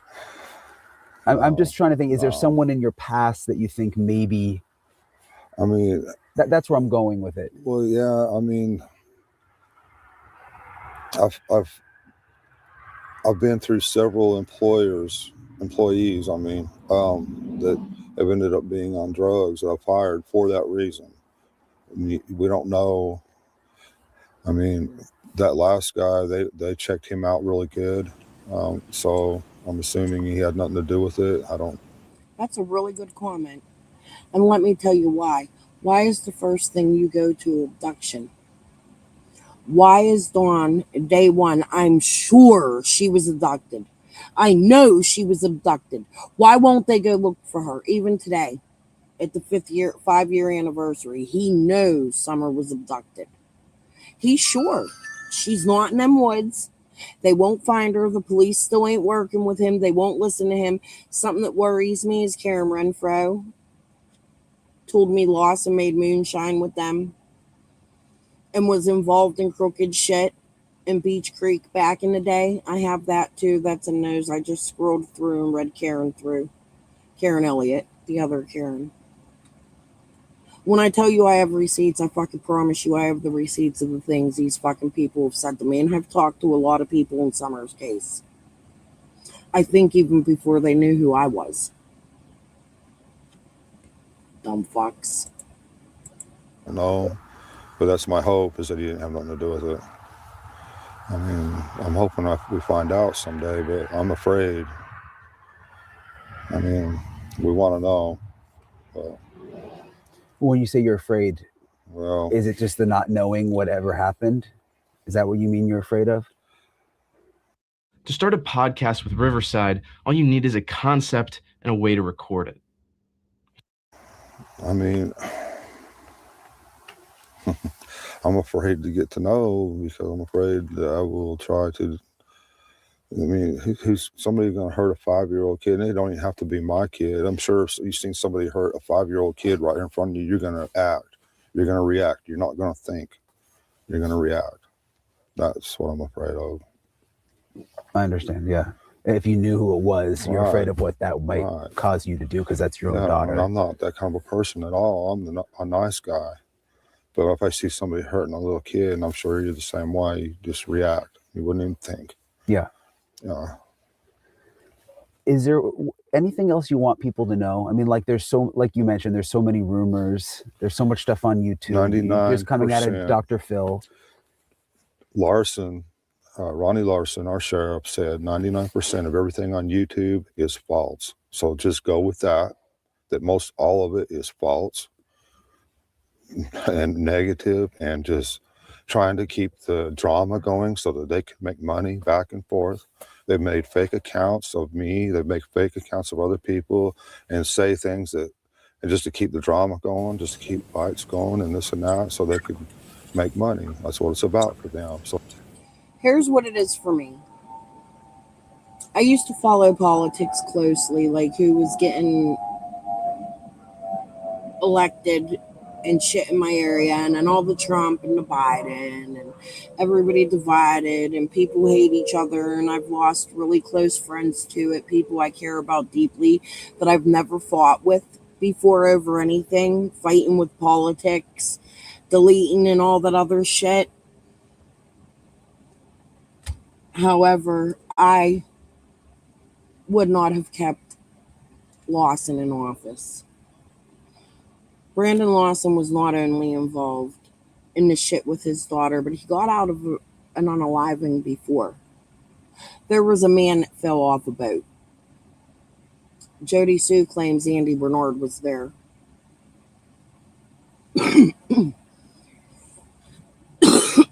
Andy's talked about working on the boats and knowing Brandon Lawson. That's concerning to me. Hold on, guys. I need water. My throat's itchy.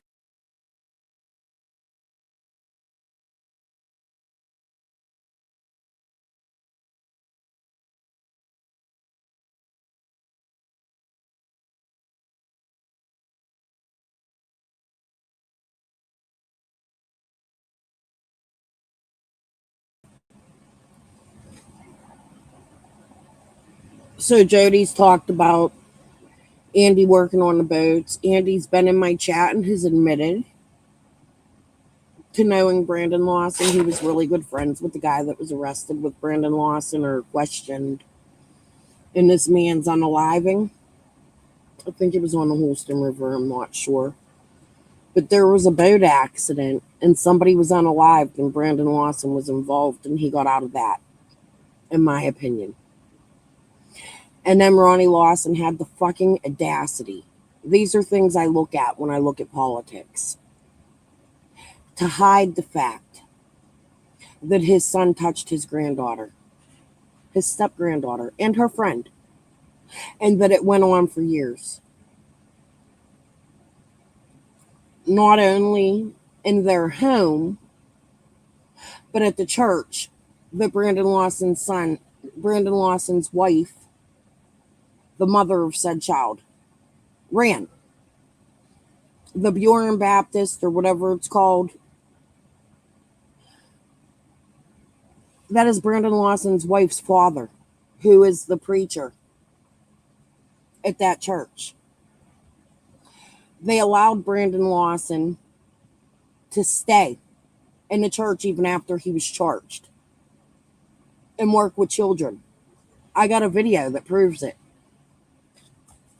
Let's show it. I keep going off topic. We have all the days in the world to talk about all this other shit. I think that's important. And I hope Stewart will look into it when he takes office. And I hope the TBI is looking into it, because if they're not doing their job. You can't charge somebody in another fucking county because you're the fucking sheriff. They moved Brandon Lawson to Greene County, and then they said he had to do 9 months. But do you know what? I think he was out like within a week. He didn't even spend no fucking prison time. It's like Epstein, who got to go out and go to fucking work after he touched kids.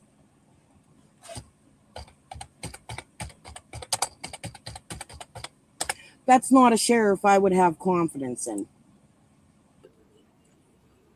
Looks glamorous, but it doesn't always feel that way.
y'all see that?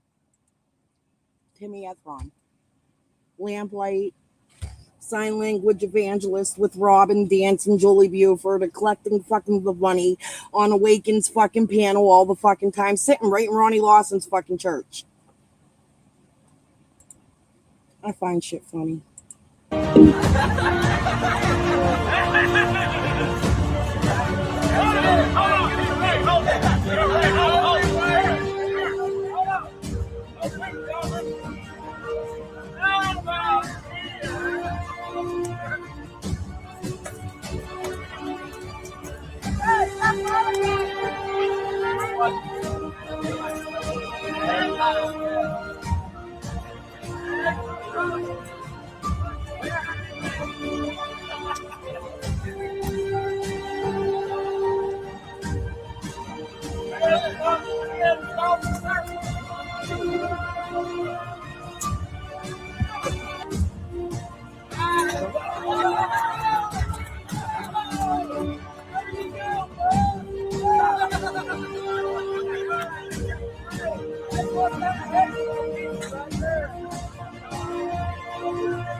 Let me go back to my Canva. Hold on a minute. I'm going to see if I can find these I got TT shit. Oh, here's more from Karen Elliott.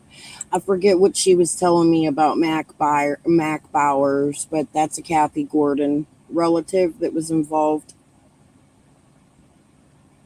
I got to pee. How long have I been on? I didn't get through nothing, but you know what? I got 25 people in here.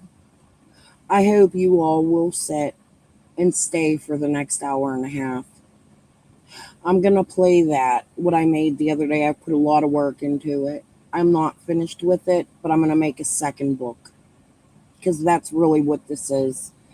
I was digging, asking ChatGPT tons of questions, looking up the court papers, trying to dig into this crime that the Age-Ons, the Simpsons, the Bowers did together. But this is proof. Karen and I were talking about it, and this is the family member to Kathy Gordon that Karen Elliott told me about, Mac Bowers, who is a relationship to the George Simpson, Kathy Gordon's son, the people that were involved in this hotel kidnapping, wiretapping, drug ring. Like true shit that should have been in the movies. It should have been a bigger. Fucking George Simpson really fucking escaped from prison. That's going to be in the next part. That's what I didn't put in there. But I think it's very important that you listen to the people that Don worked with and surrounded him with and surrounded himself with, and the people that Jason Arnold, Chad Arnold, Bill Benton, Vicky Dykes, Fred Hill, Don Wells. This is their people. We're going to show it. I wasn't ready to do that yet, but we're going to do that right now. I'm going to go pee and step away and go see what dinner is and what my husband is while y'all watch this. I think it's very important that we watch it. I didn't, chapter 10 ain't on there. Hold on. Let me figure this out. This is a good portion of it, and I'll have to show you the other portion because it ain't done.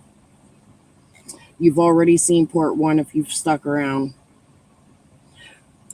For some reason, I get creeps by this case, and I think there might be something there with Dudley working with Dawn and us finding out Dudley actually knows everybody from Ben Hill. At least through this means.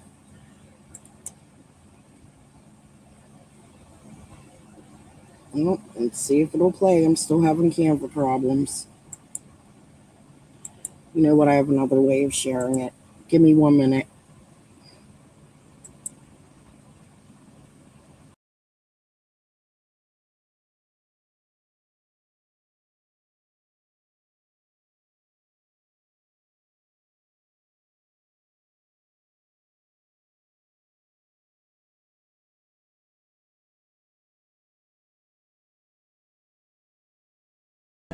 Before the indictment, in the hills and back roads of East Tennessee, federal court records tell the beginning of a story that would eventually grow into a case involving methamphetamine allegations, firearms, kidnapping accusations, and years of legal battles that stretched far beyond the original arrests.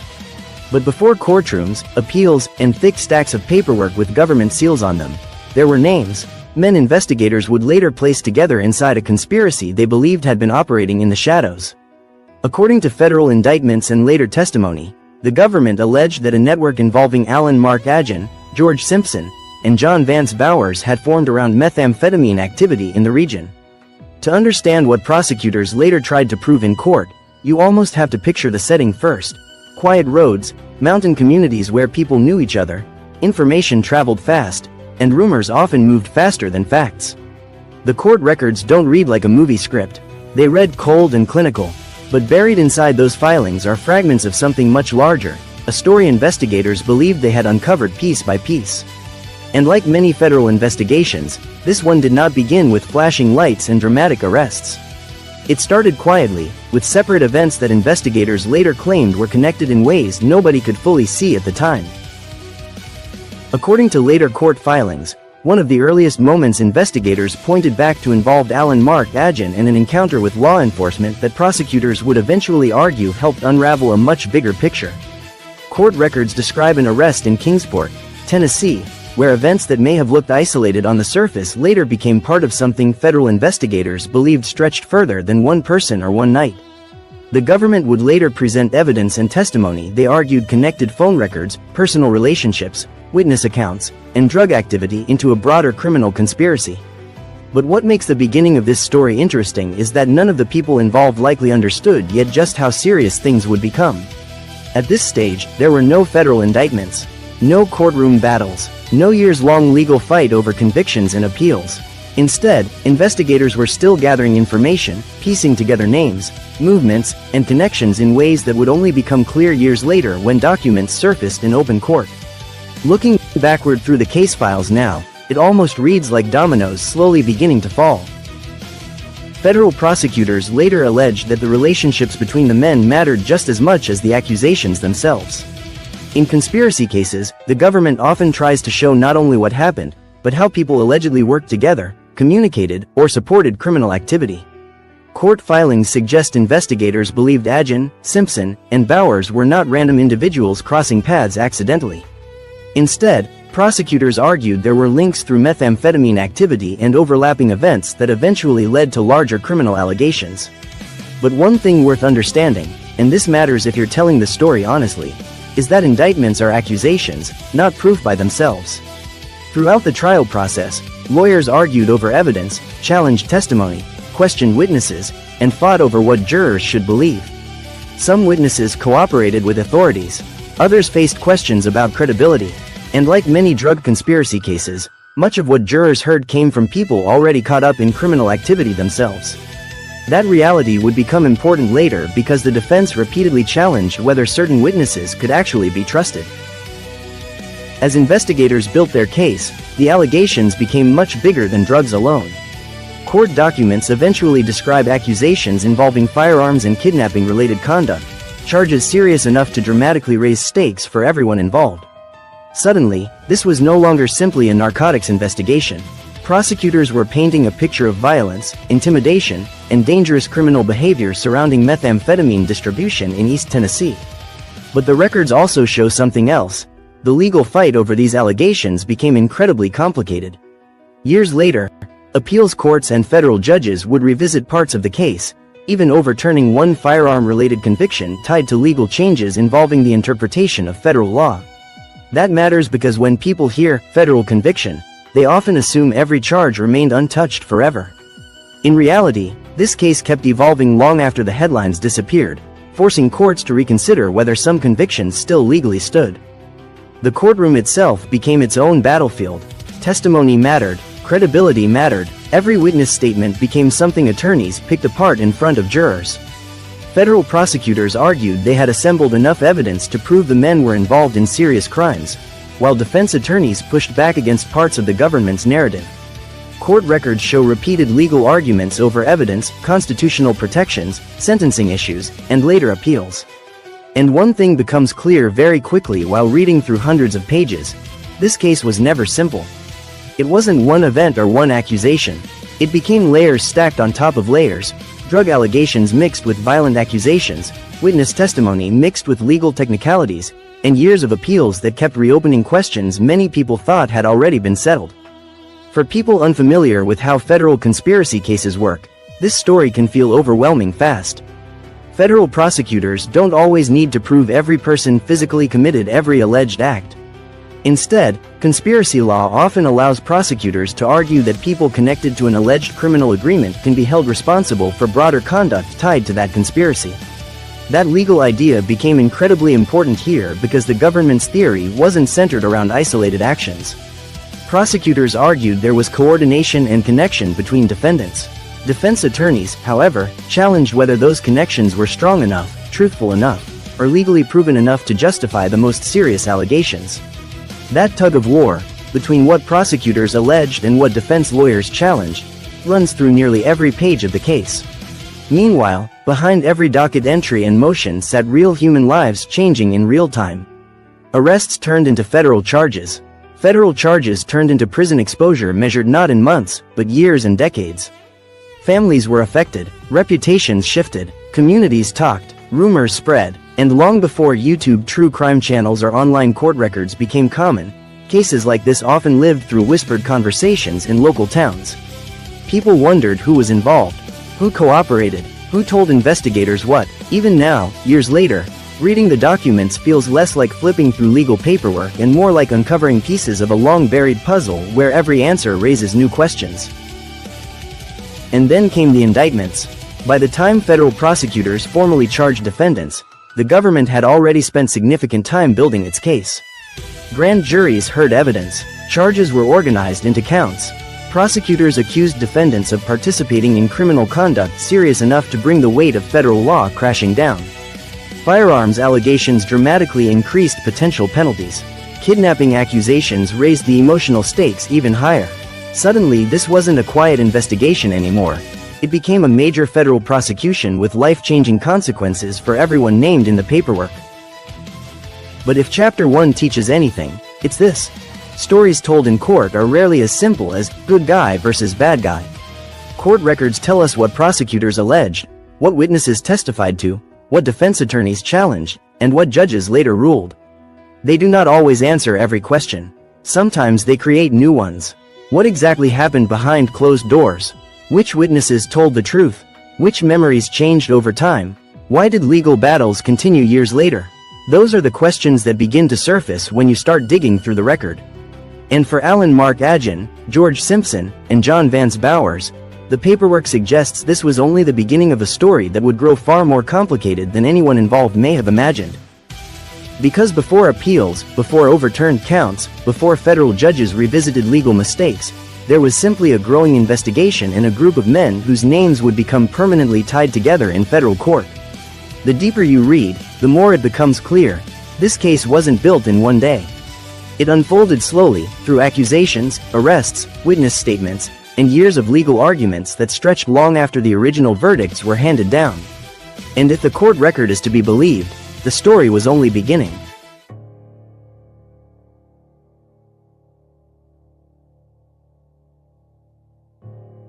If Chapter 1 was the quiet storm before everything cracked open, Chapter 2 begins when federal investigators and prosecutors started telling jurors what they believed was really happening behind the scenes in East Tennessee.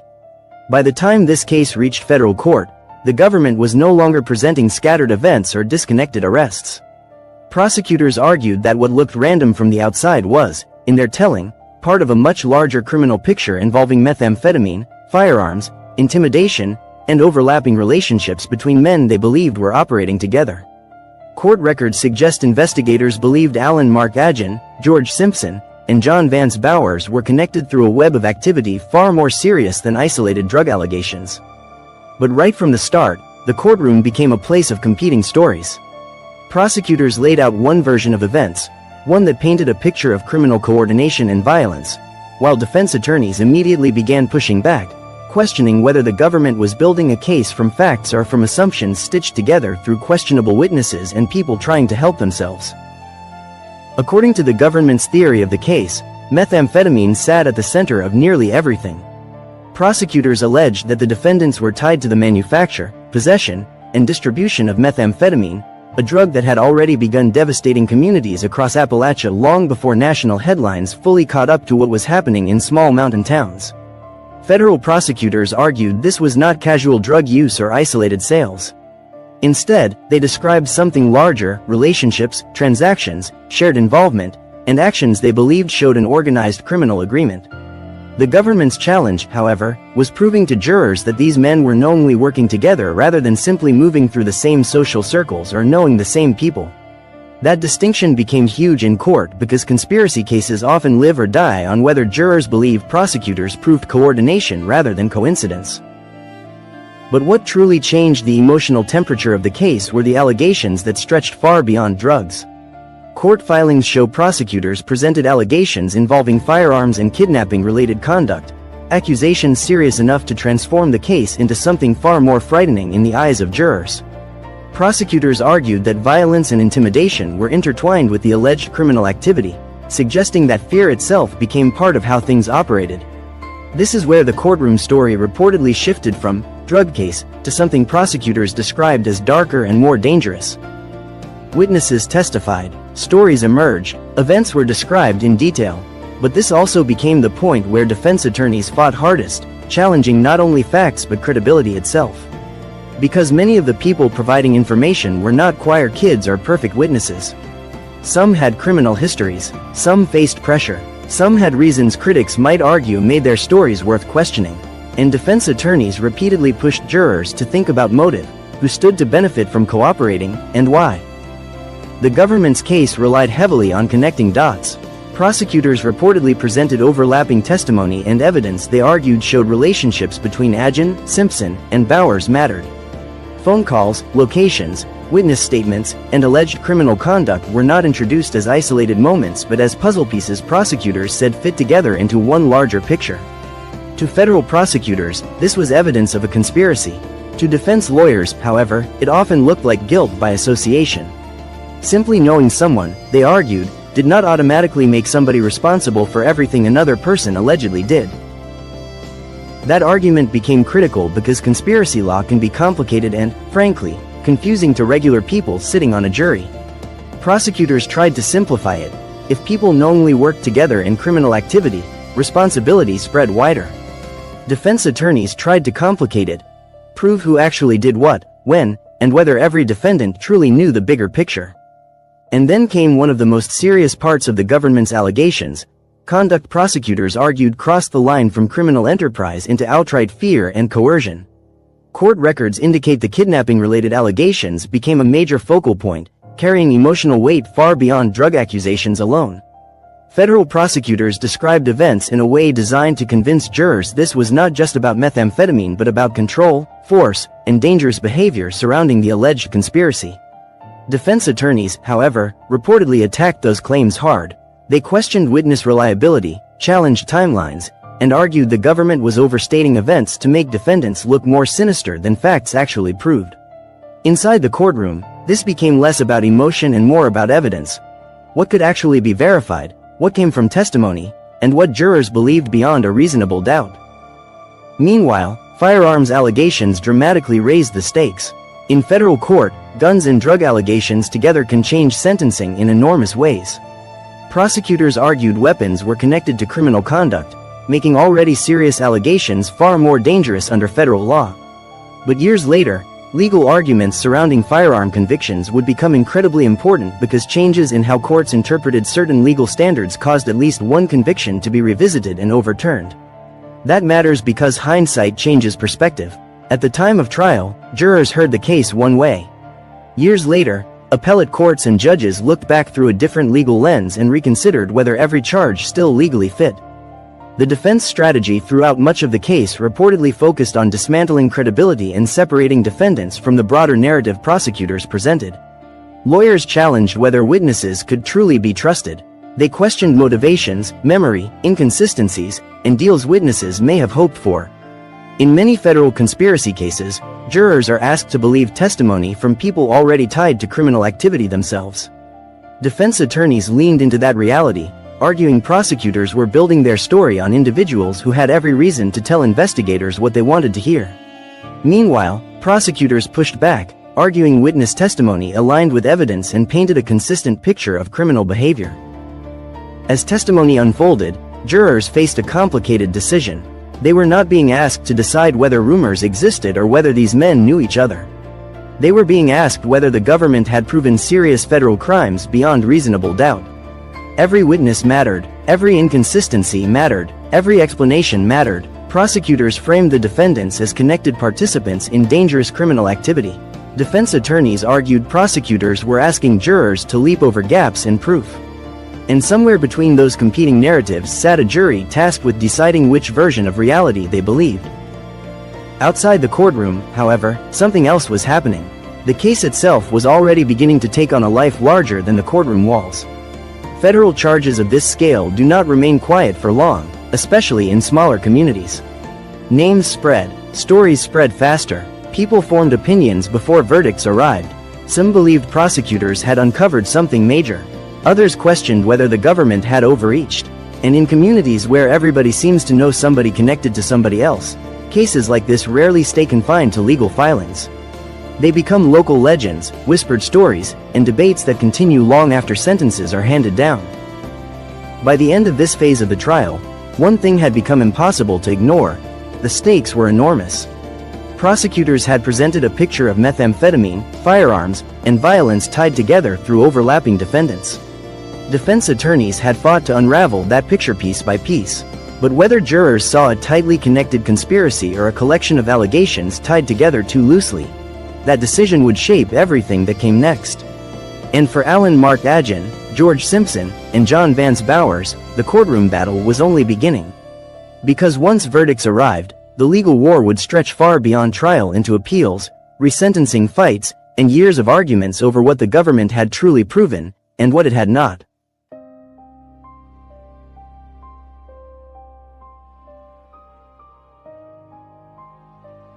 By the time the government laid this case out in court, the story no longer began with three men walking into a motel room. Prosecutors backed the timeline up to November 26, 2000, because that was the night they said the first major thread started pulling loose. Alan Mark Agin was arrested by Kingsport police officer Eric Alford for drunken driving, and during an inventory search of Agin's car, police found items the court later described as commonly used in drug sales. A bag of white powder later determined to contain methamphetamine, reclosable plastic bags, a digital scale, and a cell phone. That cell phone became one of the first connecting points in the government's story. Officer Alford used the redial function, and the person who answered was George Simpson. According to the court's summary of the facts, Alford did not identify himself as police. Instead, he told Simpson that Agin had passed out and acted like he was afraid police were going to arrest both Agin and him. Simpson's alleged response became important at trial because, according to the court record, Simpson told him to bring Agin to him, calling Agin, "my boss," and directed him to a coastal mart where Simpson could pick him up.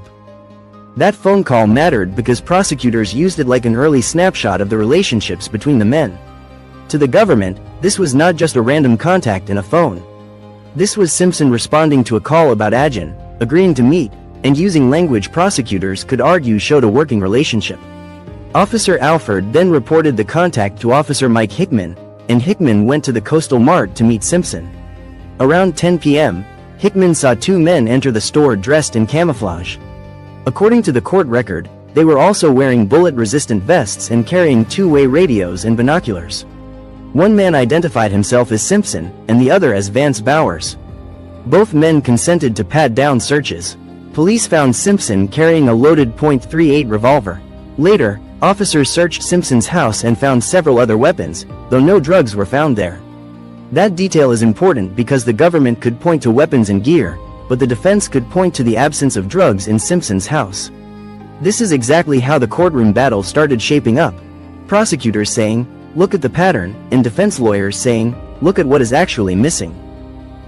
Then the government jumped forward 2 weeks to December 8, 2000, the night that became the emotional center of the case. According to the court's summary of the facts from the Sixth Circuit opinion, Agin, Simpson, and Bowers found Ernest White at the West Side Inn in Kingsport, where White had rented a room for the night. White became one of the key people in the timeline because the government's version of events began with him opening that motel room door. The court record says that when White answered the knock, Ajin followed Bowers into the room and struck White on the head with the walkie-talkie he was carrying. Ajin then displayed a pistol and demanded $150 from White, which the court described as presumably connected to an 8-ball of methamphetamine that Ajin had given White several days earlier. That detail is where the government tied the motel confrontation back to drugs.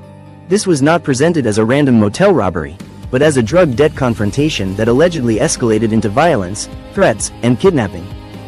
The next witnesses pulled into the government's timeline were Curtis McDavid and Ricky Howe. According to the court record, they arrived at White's motel room after Ajin, Simpson, and Bowers were already there. When McDavid and Howe saw the three men inside, they apparently thought they had the wrong room. But according to the court's summary, Ajin ordered them to stay. Then, to reinforce the threat, Ajin allegedly ordered Simpson to pull out the Tech 9" handgun he was carrying. Simpson was described as blocking one of the room's exits with a chair while Ajin told White, McDavid, and Howe to empty their pockets. They did. This is where the government's story widened from one man and one alleged drug debt to 3 alleged victims in one motel room.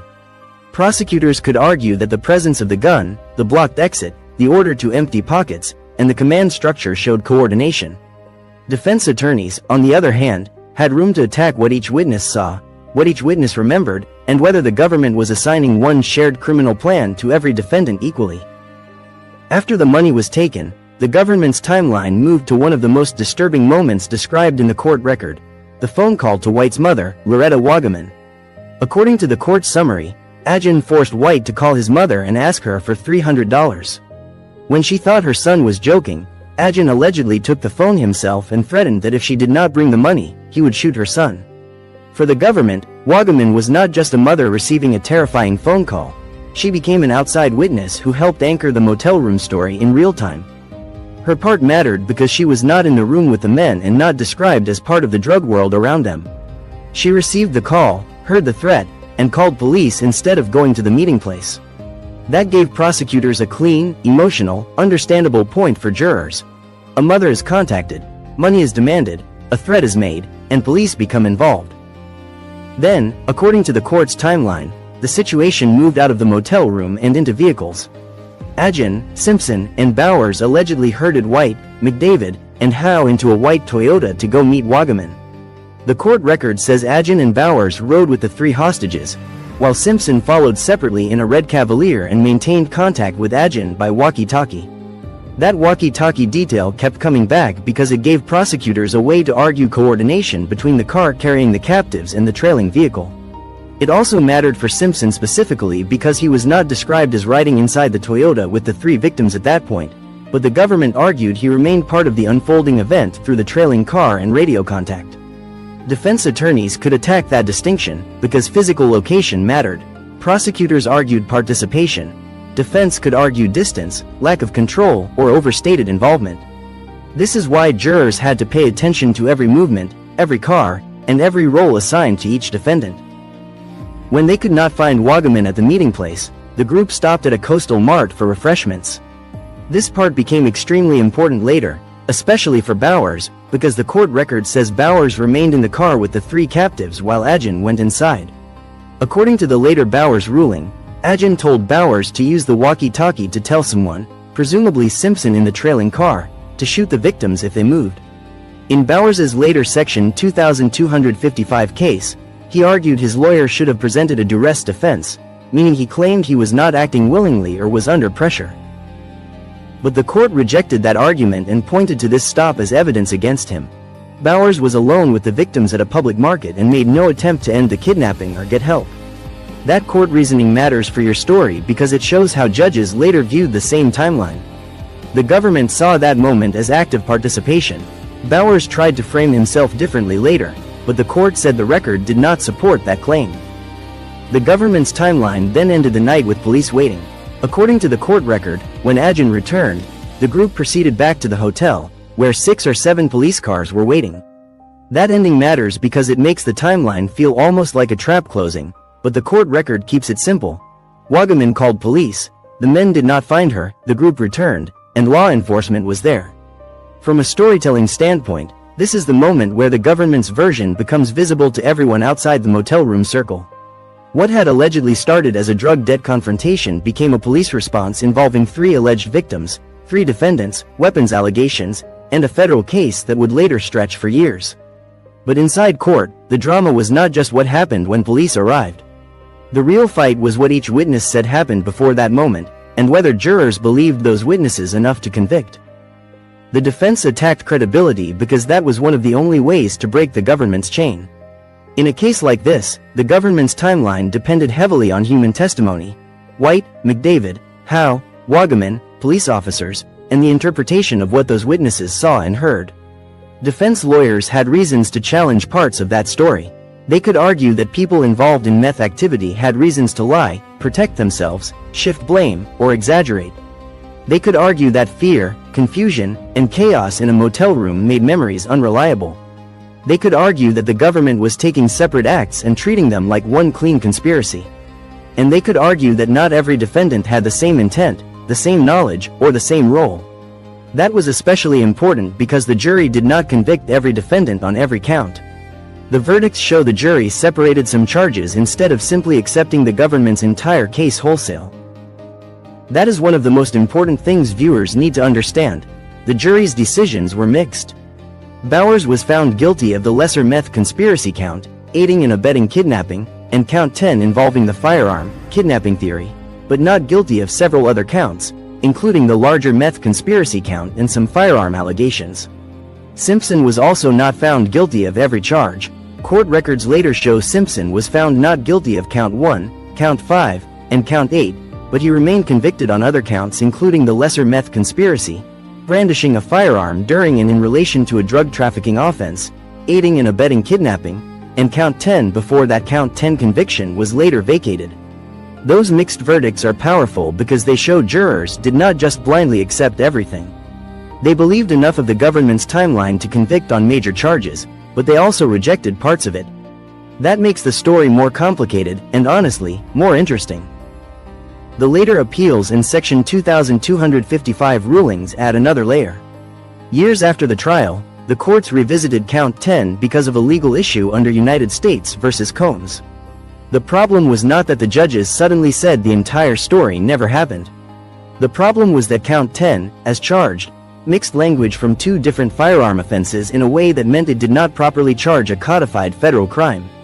For Bowers, the United States did not object to vacating that conviction and removing the consecutive 60-month sentence. For Simpson, the court had also already vacated count 10 in his case. This matters because it gives your story a serious legal twist. Jurors heard the government's timeline, convictions were entered, appeals happened, sentences changed, and years later one part of the case came apart not because of a dramatic new witness, but because of the way the indictment was written. So Chapter 3 is really where the machinery of the case becomes clear. The government built its story from a sequence: Adjun's DUI arrest and the meth-related items found in the car, the redial call to Simpson, Simpson and Bowers showing up at Coastal Mart in camouflage, bullet-resistant vests, radios, and binoculars, the loaded revolver found on Simpson, the West Side Inn confrontation with White, McDavid and Howe arriving and being forced to stay, the alleged display of guns, the demand for money, the call to White's mother, the movement of the 3 men into the Toyota, Simpson following in the Cavalier, radio communication between vehicles, the Coastal Mart stop, and police waiting at the hotel. That was the government's timeline. The witnesses were the lifeblood of it.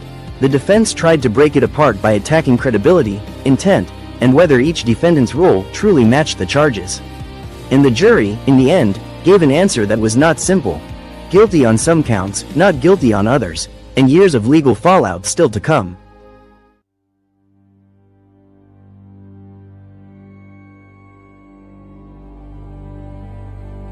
By the time the government brought jurors to the night of December 8, 2000, prosecutors were no longer trying to convince anyone this was simply a drug case.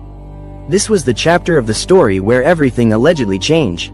According to the court record, what began as anger over an unpaid methamphetamine debt turned into accusations involving violence, threats, fear, guns, captivity, and a desperate phone call to a mother. But before diving into the details, one thing matters for understanding what jurors heard. This chapter comes from testimony, witness accounts, police investigation, and what prosecutors argued happened inside that motel room. Defense attorneys fought many parts of the story, challenged witness credibility, and argued the government was overstating what occurred. But if Chapter 3 was about building the government's timeline, Chapter 4 is where prosecutors claimed that timeline exploded into something far darker. The setting itself almost feels cinematic when you slow down and picture what jurors were asked to imagine. The West Side Inn in Kingsport, Tennessee, a roadside motel room. Ernest White had rented the room for the night. According to court records, White knew Agin and had previously been given an 8-ball of methamphetamine by him several days earlier. Prosecutors would later argue that unpaid money tied to that meth became the spark for everything that followed. On paper, the details read quickly, but inside a courtroom, every small movement mattered because prosecutors were not simply trying to prove somebody got angry over money.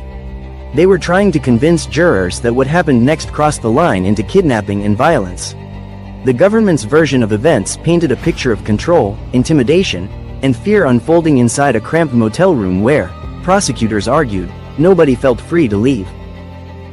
According to the court's summary of the facts, the night began when Agin, George Simpson, and John Vance Bowers arrived at White's motel room together. White answered the knock at the door, and according to testimony later repeated in appellate court records, events escalated immediately. The government alleged that after Bowers entered the room, Agin followed him inside and struck White in the head using a walkie-talkie he was carrying. Prosecutors argued this was not an argument that got out of hand. To them, this was immediate force. According to the government, Agin then displayed a pistol and demanded $150 from White. Money prosecutors argued was connected to the methamphetamine White had received days earlier. Right from the beginning, prosecutors framed the motel encounter as more than a debt collection. They described it as an armed confrontation where violence and intimidation were allegedly used to gain control of the situation. Defense attorneys, however, had room to challenge details. Who remembered what, how reliable memories were in a stressful environment, and whether every allegation happened exactly as witnesses described. But the story did not stay limited to one man in a motel room. According to the government's timeline, while White was already inside with Agin, Simpson, and Bowers, Curtis McDavid and Ricky Howe unexpectedly arrived at the room. Court records suggest they knocked on the door believing they may have had the wrong motel room once they saw unfamiliar people inside. If prosecutors were telling the story like a chain reaction, this became the moment things widened dramatically. According to testimony summarized later by the courts, Agin allegedly told them they were not leaving. Suddenly, prosecutors argued, there were now multiple people trapped in one motel room under growing fear and confusion. And this part mattered because the government argued it showed intention. This was not spontaneous chaos. Prosecutors said actions were deliberate and organized. Then came one of the moments prosecutors leaned on heavily in court. According to witness testimony described in appellate records, Agin allegedly ordered Simpson to pull out a Tech 9 handgun. Prosecutors argued this escalated the fear in the room immediately. The court record describes Simpson allegedly positioning himself near an exit and blocking one of the doors using a chair.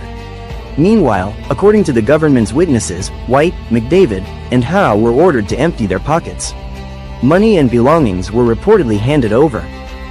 To prosecutors, this sequence mattered because it allegedly showed force, threats, confinement, and weapons all happening together. Jurors were being asked to imagine the room not as a normal argument but as a place where fear allegedly dictated every decision.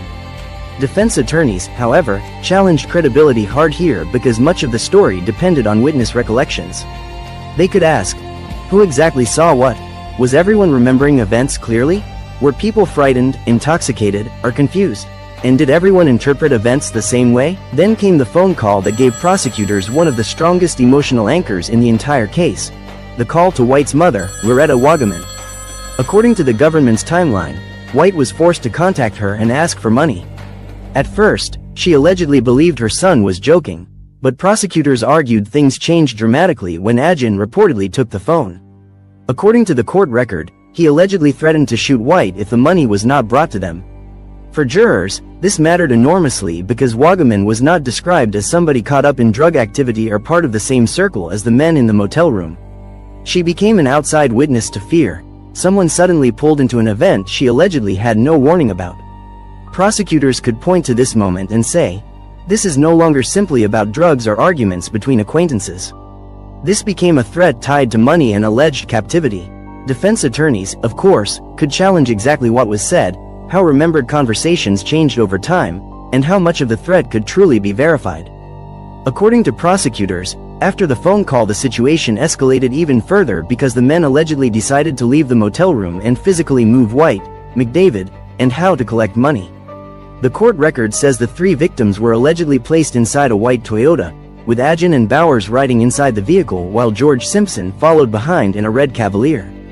Prosecutors repeatedly pointed to the use of walkie-talkies because, according to testimony, communication between vehicles continued during the trip. That detail mattered because the government argued it showed coordination and planning between the defendants. This became especially important for Simpson because prosecutors argued he remained an active participant despite not riding in the same vehicle as the alleged victims. Defense attorneys, however, had room to argue distance and participation differently. Was trailing behind the same as direct control? Was every defendant equally responsible for everything that happened? Those questions mattered tremendously during trial. And then, strangely, the timeline took an almost surreal turn. According to court records, the group allegedly stopped at a Coastal Mart convenience store for refreshments while supposedly in the middle of an armed kidnapping situation. It sounds bizarre when you first hear it, and that is exactly why it became important later in court. Prosecutors argued the stop showed confidence and control, but later, in post-conviction filings, Bowers tried using this stop as part of an argument that he acted under duress or pressure. The courts rejected that argument, pointing out that while Adjen reportedly went inside the store, Bowers allegedly remained outside alone in the vehicle with White, McDavid, and Howe, yet did not free anyone or seek help. According to later rulings, judges saw that moment as evidence against a duress claim because prosecutors argued there was opportunity to walk away or stop what was happening. But the ending of the night may have been the most unexpected turn of all. While prosecutors argued the defendants believed they were headed toward money, Loretta Wagaman had called police instead. According to court records, after failing to locate her at the arranged meeting place, the group eventually returned to the motel area. Waiting there, prosecutors said, were 6 or 7 police vehicles. Suddenly, according to the government's timeline, what had allegedly unfolded inside motel rooms and moving vehicles crashed into the real world of flashing lights and law enforcement response. For jurors, this became the moment when a private night of fear allegedly became a criminal case. For defense attorneys, however, this became another opportunity to attack assumptions. What exactly had police observed firsthand? What came only from witness testimony? What parts depended entirely on interpretation? Inside the courtroom, the motel room night became one of the emotional hearts of the trial because prosecutors leaned heavily into fear, weapons, confinement, and threats. They wanted jurors to see a coordinated event where 3 men allegedly used intimidation and firearms to control multiple people over a drug debt. Defense attorneys fought back by challenging motive, memory, and credibility. They questioned whether witnesses had reasons to shape stories, protect themselves, or shift blame. They challenged inconsistencies and pushed jurors to remember that allegations, even frightening ones, still had to be proven beyond a reasonable doubt. And in the end, the jury delivered mixed verdicts rather than blindly accepting every accusation wholesale. But one thing became impossible to deny after this chapter of testimony. Whether jurors believed every detail or not, December 8, 2000 became the night around which everything else revolved.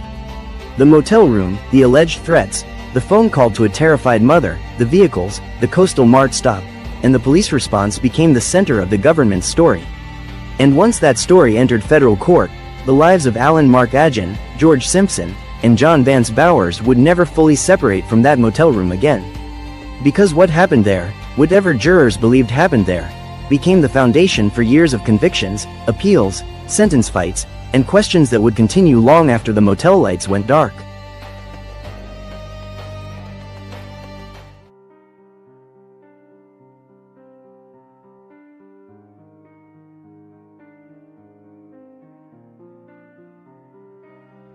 By this point in the story, viewers understand the motel room, the witnesses, the phone call, the alleged threats, and the night at the West Side Inn. But Chapter 5 is where we have to step back and ask the question that makes this whole case so serious. How did a motel room confrontation in Kingsport, Tennessee become a federal case with life-changing prison time attached to it? Because once the government began combining methamphetamine allegations, firearms allegations, conspiracy law, and kidnapping accusations, this stopped being something that could be understood as one night at one motel. Prosecutors were no longer looking at the West Side Inn as an isolated incident. They were building a federal theory that connected people, guns, drugs, fear, and movement across a timeline. And in federal court, that combination can turn one criminal event into multiple counts, multiple legal theories, and sentences that can stack on top of each other in ways ordinary people do not always realize until it is too late. The methamphetamine allegations were one of the foundations of the case. Prosecutors did not present meth as background noise or just something floating around the edges of the story. They argued meth was central to why the confrontation happened in the first place. According to the government's version, the demand for money from Ernest White was tied to an 8-ball of methamphetamine that Agin had allegedly given White days earlier. That detail mattered because it gave prosecutors a motive and a drug connection. The West Side Inn allegations were not framed as random violence. They were framed as violence connected to drug activity. That is a huge difference in federal court, because once prosecutors can connect threats, guns, and force to drug trafficking or drug conspiracy allegations, the legal stakes become much higher. A regular viewer might hear meth and think only of possession or addiction, but prosecutors were arguing something much larger: agreement, distribution, debt, enforcement, weapons, and control. This is where conspiracy law becomes one of the most important pieces of the story.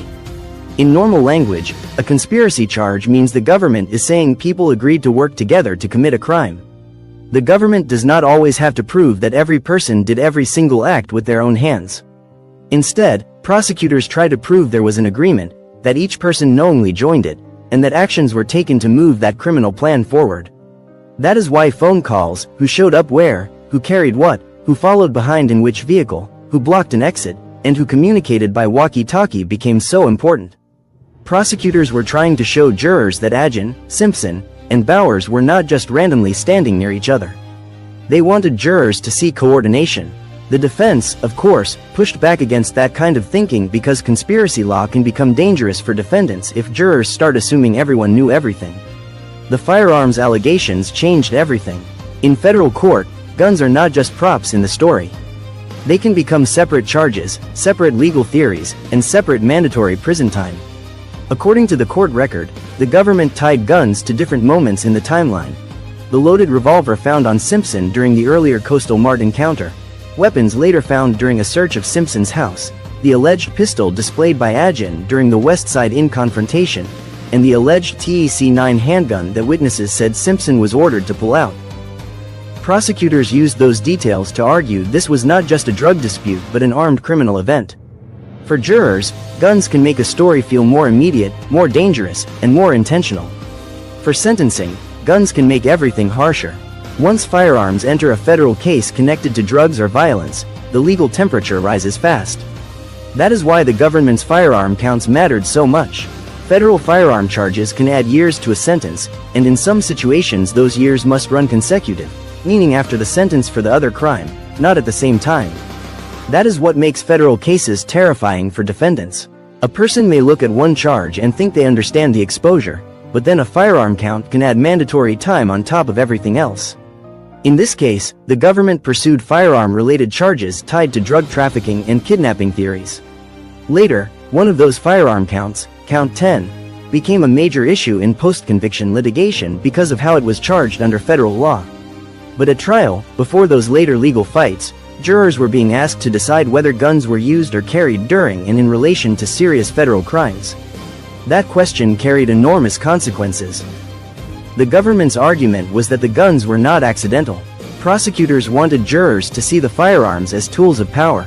In their version of events, guns helped control the room, scare the witnesses, force compliance, and keep the alleged victims from leaving. The alleged display of Agin's pistol, the alleged TEC-9 associated with Simpson, and the threats made during the demand for money all became part of the same picture prosecutors were painting. They argued this was a drug-related confrontation backed by weapons and fear. That was the government's story. But the defense had a very different job. Defense attorneys had to pull those pieces apart. They had to question whether each gun was truly connected to each crime, whether every defendant knew what others were doing, whether witnesses remembered correctly, and whether prosecutors were using the presence of weapons to make the entire case sound more organized than it really was. For Simpson, the firearm evidence was especially important because the government had early evidence from the Coastal Mart meeting after Agin's DUI arrest. According to the court record, when police met Simpson and Bowers at the Coastal Mart, Simpson had a loaded .38 revolver. Later, officers searched Simpson's home and found more weapons, though no drugs were found there. That created a complicated picture. Prosecutors could point to guns, camouflage, radios, and bullet-resistant vests and argue that these were signs of serious criminal conduct. But defense attorneys could point to the lack of drugs in the home and argue that the government was stretching the meaning of the evidence. This is why the case was not simple. Every fact had two possible lives in court. To prosecutors, it was part of a pattern. To defense attorneys, it was an overreach. For Bowers, the government's theory depended heavily on presence, participation, and what he allegedly did during the motel room events and vehicle movement. Bowers was not described exactly the same way as Agin or Simpson in every part of the timeline, and that mattered. Prosecutors still argued he aided and participated in the kidnapping-related conduct. Later, Bowers tried to argue duress, basically suggesting he acted under pressure. But courts rejected that argument, including by pointing to the Coastal Mart stop where he was allegedly left in the car with the alleged victims while Agin went inside. The court viewed that moment as important because Bowers had an opportunity, according to the later ruling, to walk away, seek help, or end what was happening. That shows how the same event can carry weight years later, not just during trial but during appeals and post-conviction fights. For Agin, prosecutors placed him at the center of the West Side Inn confrontation. According to the government's timeline, he struck White with the walkie-talkie, displayed a pistol, demanded money, forced the call to White's mother, and allegedly threatened to shoot White if money was not delivered. That is why Agin's role was presented as leading or driving many of the events that night. The government treated him as the person pushing the demand for money and directing others during the motel room episode. But again, the defense still had room to challenge the government's version. They could question witness reliability, how much of the story came from people involved in drug activity, whether fear changed memories, and whether the government's interpretation of Agin's intent was the only possible interpretation. The federal charges also mattered because of how sentencing works. In state court, cases can be serious, but federal sentencing can feel like a different universe. Federal drug quantities, firearm enhancements, mandatory consecutive sentences, and conspiracy rules can create massive exposure. A person can be punished not only for what they personally held in their hand, but for conduct connected to the conspiracy if the law allows it and if the court finds the requirements are met. That is why prosecutors fought so hard to connect the men together. If jurors believed these were separate people doing separate things, the case looked different. But if jurors believed the government's theory that the men were acting together in a criminal plan involving meth, guns, and kidnapping, the sentencing picture became much more severe. This is also why the jury's mixed verdicts later matter so much. The jury did not convict every defendant on every count. That tells us jurors were sorting through the charges separately. They accepted some of the government's arguments and rejected others. That is important for telling the story honestly because it shows this was not a clean sweep where the government simply got everything it asked for. Jurors had to decide which pieces were proven beyond a reasonable doubt and which were not. Some drug counts stuck, some firearm theories stuck, some charges did not, and later, one firearm count would be vacated because of a legal defect tied to how the charge was written. That does not erase the whole case, but it does show how complicated federal criminal law can become after trial. Count 10 becomes one of the biggest legal twists in the later story. At trial, it was one of the firearm-related counts connected to the kidnapping theory. But years later, courts revisited that count under the legal issue connected to United States versus Combs. The problem was technical but important. The count mixed language from different parts of the federal firearms statute in a way that did not properly charge a valid codified offense. In plain English, the court later found that the way that specific charge was written created a legal problem serious enough that the conviction on that count could not stand. That is why the appeals and Section 2255 chapters are going to matter so much. The story did not end when the jury reached verdicts. The paperwork kept fighting back years later. So Chapter 5 is the chapter where the audience needs to understand the machinery behind the fear. The West Side Inn night gave prosecutors the story. The witnesses gave them testimony. But the federal charges gave the case its power. Meth made the government argue motive and conspiracy. Guns made the government argue danger and control. Kidnapping allegations made the case emotionally heavier and legally more serious. And federal sentencing turned all of it into a situation where convictions could mean decades, not months. This is why the case became so much bigger than one night in Kingsport. Once prosecutors tied together meth, firearms, alleged threats, and movement of people against their will, the case entered a federal world where every count mattered, every word in the indictment mattered, and every jury decision could change the rest of someone's life. And that is what makes this case so layered. It is not enough to ask, did something happen at the West Side Inn? The deeper question is how the government turned that night into a federal prosecution and how defense attorneys tried to stop jurors from accepting the whole story as one connected criminal plan. Prosecutors wanted the jury to see a violent drug-related conspiracy backed by guns. Defense attorneys wanted the jury to slow down, separate each defendant, question each witness, and ask whether the government had proven every charge beyond a reasonable doubt. That battle over meaning is what set the stage for the next chapter. Because once the charges were on paper and the stakes were clear, the courtroom became a war zone of two competing versions of the same story.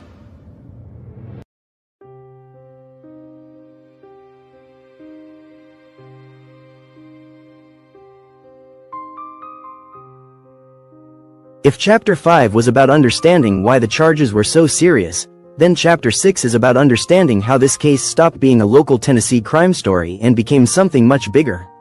Because here's the truth, not every motel room confrontation becomes a federal prosecution. Not every argument involving drugs turns into years of federal litigation, multiple defendants, stacked charges, appeals, and life-changing prison exposure. Something happened between the West Side Inn and the federal courthouse that changed the entire direction of this story. And to understand why Alan Mark Agin, George Simpson, and John Vance Bowers ended up facing the full weight of the federal government, we have to slow down and look at how cases like this grow. Because federal cases are rarely built overnight, they are built piece by piece, through police reports, witness interviews, evidence, grand juries, and prosecutors slowly building a story they believe they can prove. The night at the West Side Inn may have ended with police cars, but for investigators, that was not the ending. It was the beginning. Once law enforcement had witnessed statements from multiple people, allegations involving firearms, accusations of forced movement, threats tied to money, and possible methamphetamine activity, the situation reportedly became much larger than a motel disturbance. Prosecutors later treated the case as something involving overlapping criminal theories, methamphetamine distribution, conspiracy, kidnapping-related conduct, and firearms connected to violent criminal behavior. That combination matters a lot, because local authorities may handle one type of offense differently than federal prosecutors do. But once allegations begin mixing drugs, guns, interstate concerns, violent conduct, and conspiracy theories, the federal system starts paying attention in a different way. And this is where regular people sometimes get confused. A lot of people hear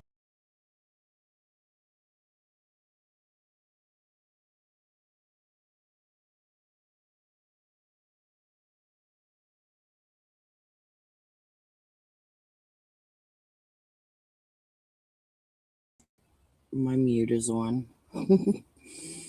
Okay, so I could see I'm losing people. They're leaving. This is boring to a lot.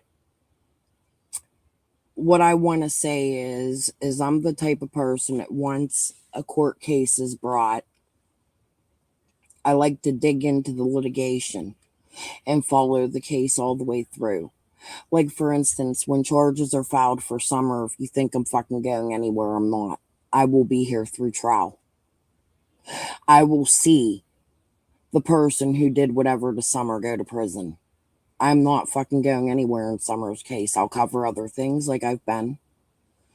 The weed laws in Ohio, the Shirilla case, Cherry's case. I bring other things up because I know that eventually I have to move on. However, I'm never going to do that.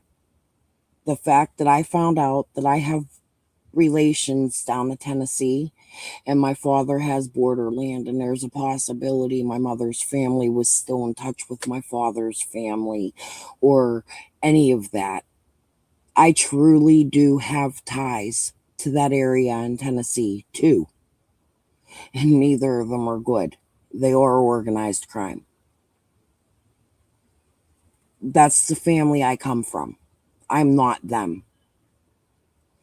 However, I ain't a bitch neither, and I'll call them bitches out. Especially if they had anything to do with children, since we all mostly have children except for Sean.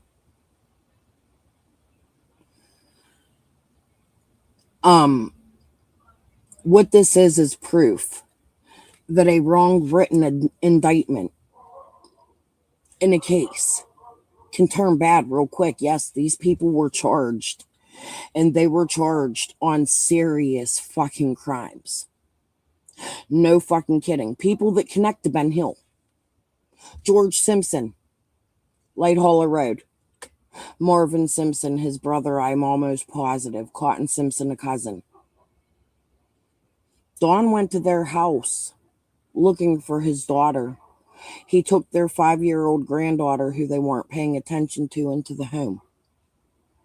It started a big fight. People attacked Don for looking for his daughter and saving a child who could have got hit by a car or abducted in the same area that Summer was abducted in.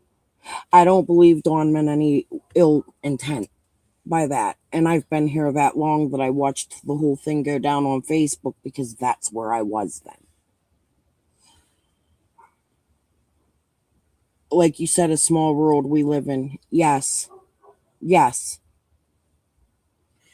But the thing is the fact that my family has so many drug and bad things in it.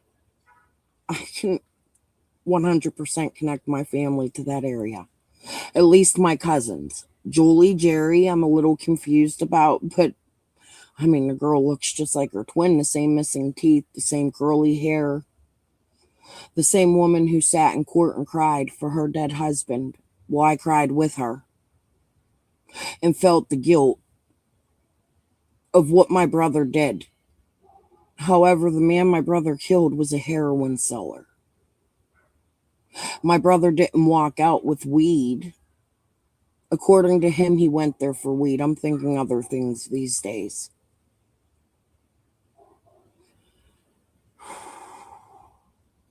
He walked out with a Crown Royal bag.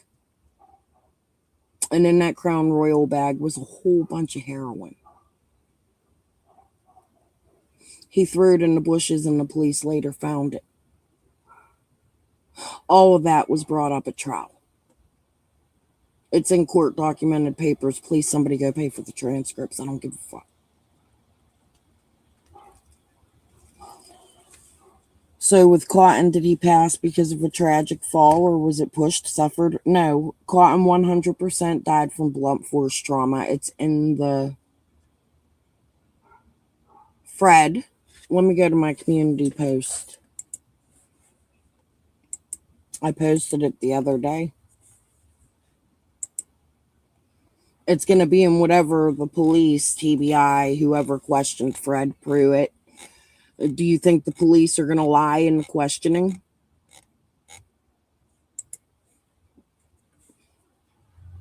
These are actual court documents. Details of the death scene that had not been publicly released. Detective John Pruitt of the Hawkins County Sheriff Department in Rogersville, Tennessee, requested a polygraph examination of Fred Jr. Hill in a connection with an ongoing death investigation. The investigation revealed that on February 14th, 2023, the victim's body was found off Laurel Run Trail in Hawkins County, Tennessee. The autopsy revealed the victim to have high methamphetamine concentrate, and the cause of death was blunt force trauma to the head. I mean, that's literally from the police. And Fred went to a chirrup and told Ziggy about it. And then he wasn't allowed to have people come into the jail and visit him, and Ryan threw a fit. Because Ryan couldn't get in, only family could. Karen's blood to him. But now Karen, who was protecting her brother, paying her brother, sending money, I have messages from her too also, where she said she was sending money to another human for Fred.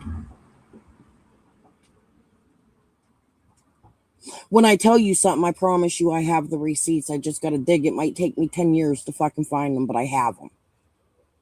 And if I'm wrong, I'll correct what the fuck I say, but I know who I talked to and what the fuck they told me.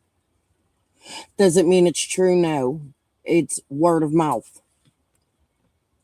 But it is things locals from that area told me right before they played fucking weird games with me when they found out who I was after I wrote her about Karen Renfro. I guess she reached out to Karen and Glenda. Sinister has said she's spoken to Laura and that Laura confirmed if I say what I say, it's true. Again, word of mouth. I don't know that that's true. Sinister's also played games and I'm not a fan.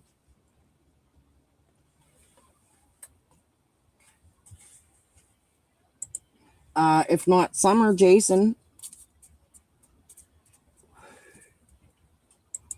Fred had a true love for Jason Arnold. That was his best friend. You seen the messages I read earlier. Chad Arnold. The reason Karen Elliott had to say that on 6up's panel was because she told me about it and I brought it out. Chad Arnold showed up at the funeral, not Fred. He buried. He put the dirt. He also said, why when everybody dies do they accuse me? To Karen Elliott. And Karen Elliott's talking about Layla's clothes falling out of the fucking sky in her house. And now 6up is losing a court hearing after she spent 2 weeks at Glenda Head's house, who fucking Ryan finds fucking shit, stirs shit, literally. Toxic shit. Is over there with all them in chat sucking ass with Benny Keys and fucking Cher. Like, I'm tired of keeping my fucking mouth shut. I went into Benny's chat today.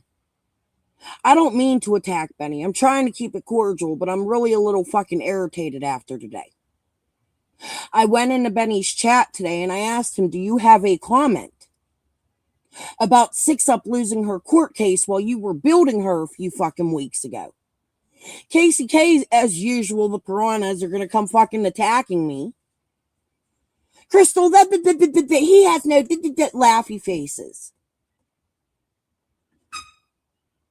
Keep going to that hill, Benny. Keep protecting these people who are not good people. I want to know why you, as a YouTube creator that claims you love Summer, all of a sudden is not going to cover Summer. Again, not the first time. And then you're going to defend Cher and Ryan and 6up. Why don't you get your fucking bearded ass out here and give a fucking comment on fucking 6up losing after you were sucking her tits? Just what, 2 months ago? I'm sorry, Benny, I'm trying. I can't keep my mouth shut no more. I have opinions. Like Scott H, I have thoughts. And we're all sitting here fucking watching your goddamn bullshit. Hear the gunshots? I live in the city. Y'all hear that? 3 gunshots just went off. This is the life I live. You're going to hear the police sirens in a minute. I'm going to go put Broadcastify off and get the fuck off here and see if I need to go in the house and duck from fucking somebody coming in my house and shooting me, because that's where I live. I don't live in no motherfucking Texas with my mom sucking her fucking tit. Quit fucking defending these people. There's the sirens. Sounded like West Cherry Hill.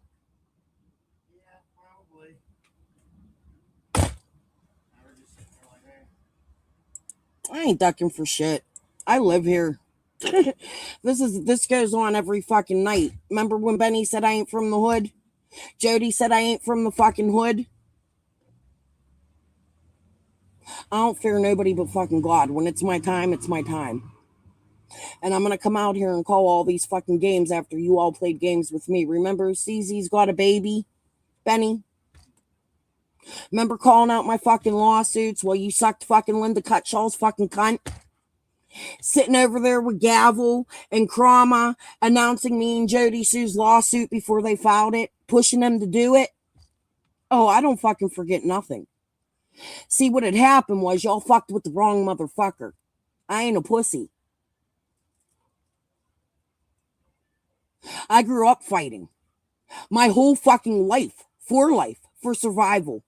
I've walked across the street and had gunshots go past my fucking head while I had my little sister in my arms. She stuttered for years. If I die out here calling you motherfuckers out in Summer's case, I'm gonna do it. And that includes the fucking parents, the neighbors, the fucking Ziggy, the fucking 6up, the fucking Karen, the fucking reward money, the Chases, the Jody Sues, the Andy fucking Bernards, the fucking PIs, the Tim Mullen handler motherfuckers. Anything I see crooked in this case from now on, I will be the first motherfucker out here on YouTube fucking calling it out. Y'all done fucked with the wrong motherfucking life. I ain't a bitch. I'm 4'11". But I will fight till the dying fucking end of this fucking road for a child. I ain't here fucking grifting. Yeah, I monetize. I put my fucking commercials on. I don't get them out here like, please send me money. My bills are fucking due. I need new teeth. I'm missing teeth, Cher. Have you seen me put a fucking GoFundMe out? I lost my teeth because of Summer's fucking case. All the hell in my life. After they lost the fucking lawsuits, right? After it couldn't hold up in court. Jody's over there still talking shit on me. CZ this, she set up court hearings. No, bitch, I'm fucking pissed. And your man was a fucking part of this shit too. As he sat there with his fucking weed fields trying to burn them down for fucking, while the fucking EquiSearch is in there and he's fucking crying. Right? My weed. There wasn't no fucking give a fuck about fucking Summer. He wanted to get to that fucking weed so he didn't get charges. I'm done with all your old shit. And I ain't the fucking one. Bring another fucking lawsuit. And another, and another, and another. Keep Summer's name out there. I ain't got shit to give. You gonna come get the pool that the fucking roommate bought? My taxes are 2 years fucking behind. Ziggy, you see me out here? I need electric money. Oh my God. No, I'm the bitch that's gonna figure my life out because that's what I've done. I've struggled my whole fucking life. Since I was 7 fucking years old and my dad fucking walked away and did some criminal ass shit. Yeah, I grew up in organized crime. Jody Sue's fucking right about that. That's why I know how to call it the fuck out. There's a missing child and somebody better fucking produce answers. Because I ain't going fucking nowhere till the police, the judges, and these motherfuckers take me off of here or fucking kill me.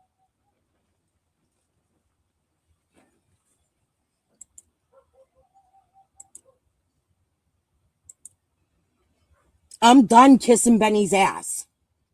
It's about time you come out here and start fucking talking about why you're over there sucking their fucking dicks.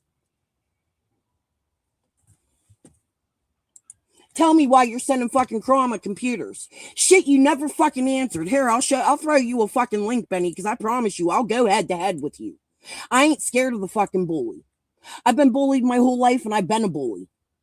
I know how to be a bully because I grew up with people just like the ones we're fucking looking at. My parents were them.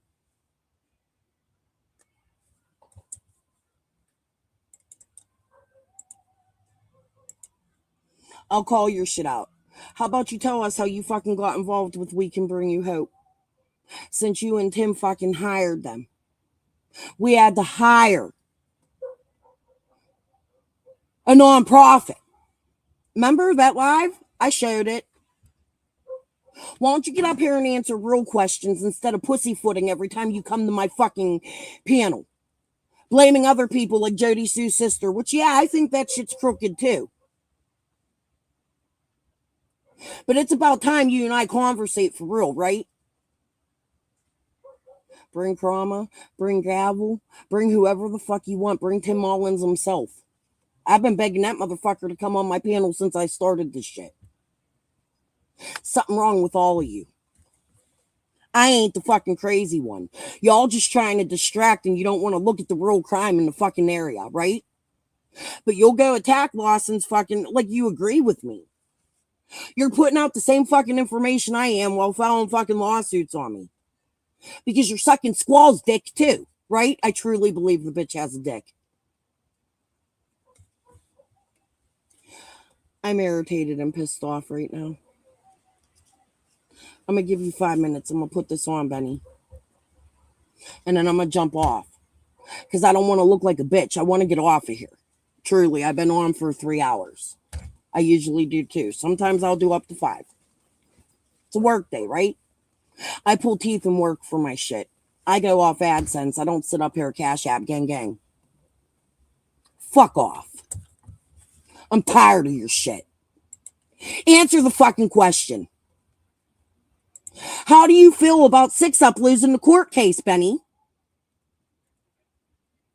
See, what it is your bitch ass just meant a bully and I'm female. You want to bully people? I'll bully the fuck out of you. Promise. Fucking crybaby.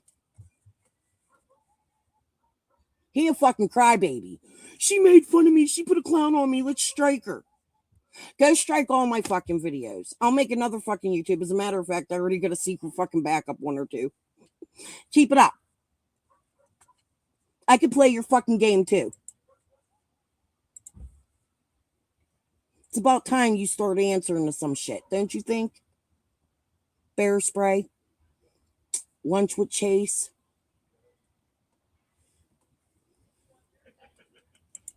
Federal case, and assume the FBI just suddenly appears one day kicking in doors. But that is usually not how it works. More often, cases grow. Information gets shared, police gather reports, witnesses talk, prosecutors begin reviewing evidence, agencies overlap, sometimes local law enforcement works with federal agencies. Sometimes federal prosecutors simply decide the alleged conduct fits federal law better than state charges alone.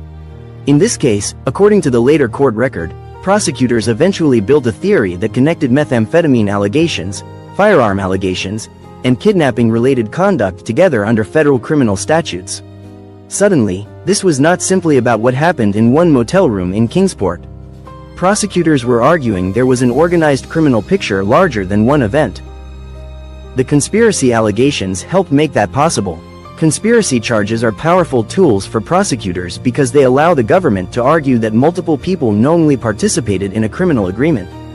In plain English, prosecutors do not always have to prove every defendant physically committed every act. Instead, they argue people worked together toward criminal goals. That matters because, according to the government's theory, Agin, Simpson, and Bowers were not isolated individuals accidentally caught in the same bad night.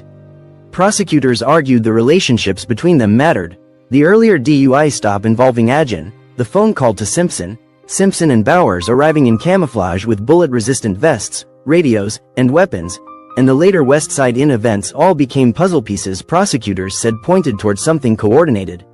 Defense attorneys, however, fought hard against that idea, arguing prosecutors were stretching facts and relying too heavily on guilt by association. Then came one of the most intimidating parts of the process, the grand jury.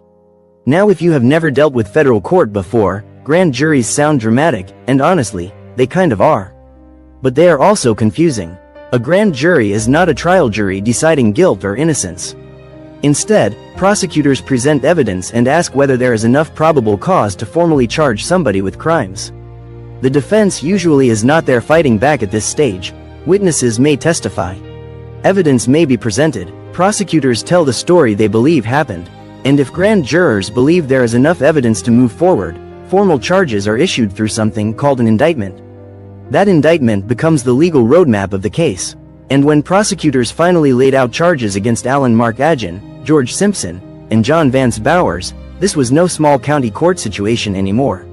Suddenly there were multiple counts, multiple legal theories, and exposure to years, sometimes decades, of prison time.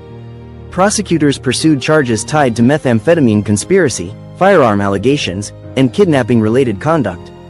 That stacking of charges matters because federal prosecutors often build cases using overlapping legal theories. One event can support several charges at once. For example, if prosecutors argue drugs were involved and guns were used during criminal activity, suddenly there may be separate firearm counts on top of the drug allegations. If movement or restraint of people becomes part of the story, kidnapping-related theories can enter too. That is how one night can explode into a massive case file. The indictment itself became a map of the government's theory. Prosecutors were essentially saying, "This is what happened, these are the people we believe were involved, and these are the crimes we think the evidence supports." But something important has to be said here if we are telling this story honestly. Charges are accusations, not convictions. Just because prosecutors charge something does not automatically mean jurors will agree. That distinction matters because later in this case, jurors did not convict every defendant on every count.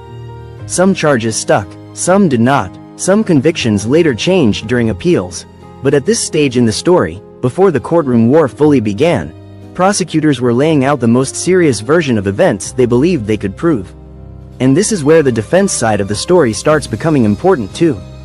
Because once indictments hit, defense attorneys immediately begin asking different questions than prosecutors do. Prosecutors ask, "How do we connect the dots?"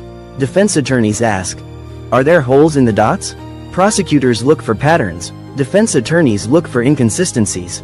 Prosecutors argue cooperation. Defense attorneys argue coincidence. Prosecutors argue conspiracy. Defense attorneys ask whether jurors are being asked to make assumptions. That tension, between the government's version and the defense version, is what begins shaping every single courtroom moment that follows. By now, this case had transformed completely. What allegedly began with meth, money, anger, and fear inside a motel room had evolved into a federal prosecution involving multiple defendants and life-changing consequences. And yet, one of the most important questions still remained unanswered. Who exactly were the people telling this story? Because no case, especially one like this, is built without witnesses. Witnesses tell investigators what they saw. Witnesses shape timelines. Witnesses create narratives. Witnesses influence juries. But witnesses are also human beings with histories, flaws, motives, and reasons people may or may not trust them. And that is where we go next. Because before jurors could decide who they believed, they first had to decide whether they believed the people telling the story at all.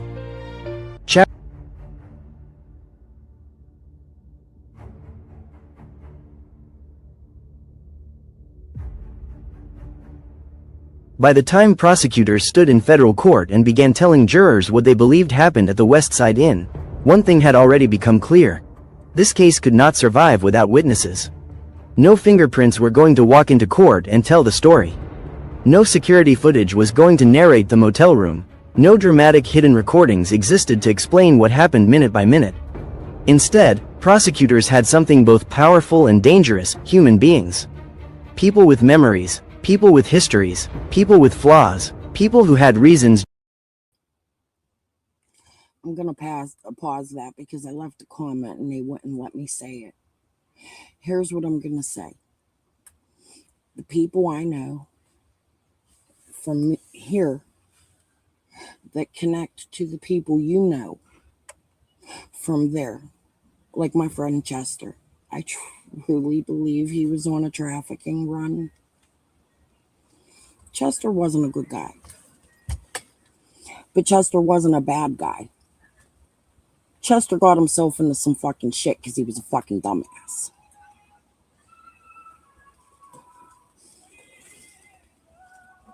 If I find out, let me say this, and let me say it clearly. The way you loved Jason Arnold is the way I loved Chester. It's also the way I love my missing friend Lisa. She's really not missing, but she is. It's hard to explain. We've been there. She popped up after I started posting her missing posters that nobody from where I'm from posted. Nobody. Not a single motherfucking human, except for her family and me. I didn't even know the girl was missing. She went missing around the time Chester went dead.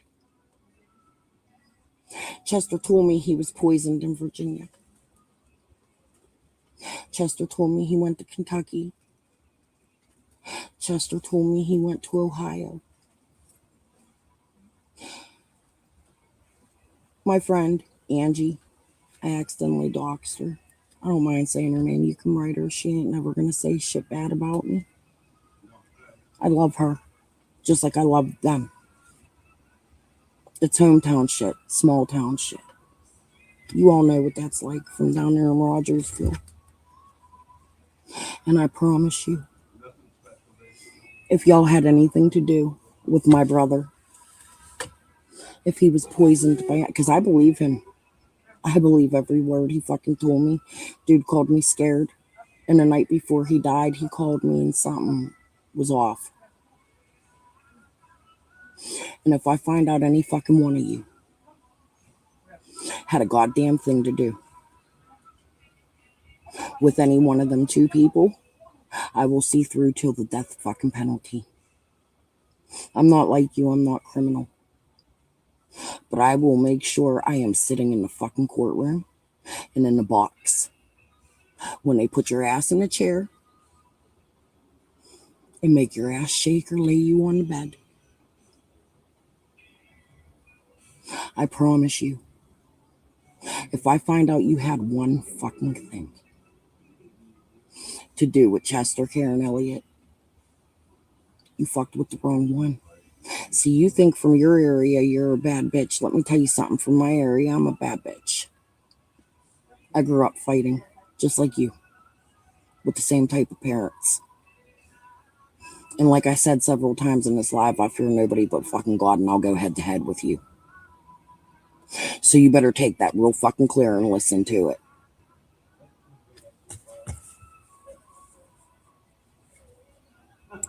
Jurors might trust them, and reasons jurors might question everything they said. Because in a federal case like this, witnesses do more than fill in details. Witnesses become the story, and before jurors could decide what happened to Alan Mark Agin, George Simpson, and John Vance Bowers, they first had to decide something much harder. Who, if anyone, they believed. The government's witness list mattered because prosecutors were trying to build something bigger than one motel room argument. They were trying to show planning, fear, movement, weapons, and criminal coordination. But prosecutors could only build that kind of story if people got on the witness stand and told jurors what they claimed happened. That is important because testimony is complicated. Witnesses are not robots. They remember things differently. Fear changes memory. Stress changes memory. Drug use can complicate memory. Personal motives matter. Relationships matter. Sometimes witnesses want justice. Sometimes witnesses want protection. Sometimes they simply want the whole thing to be over. That is exactly why defense attorneys spend so much time attacking credibility, because if jurors stop trusting the people telling the story, entire cases can begin falling apart. The first major witness at the center of the government's case was Ernest White, because without White, the story of the West Side Inn almost does not exist.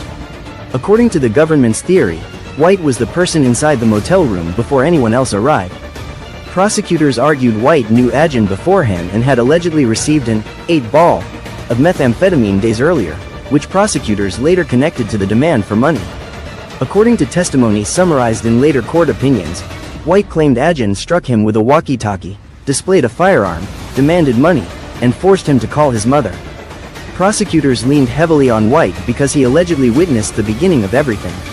But White also represented one of the easiest credibility targets for the defense.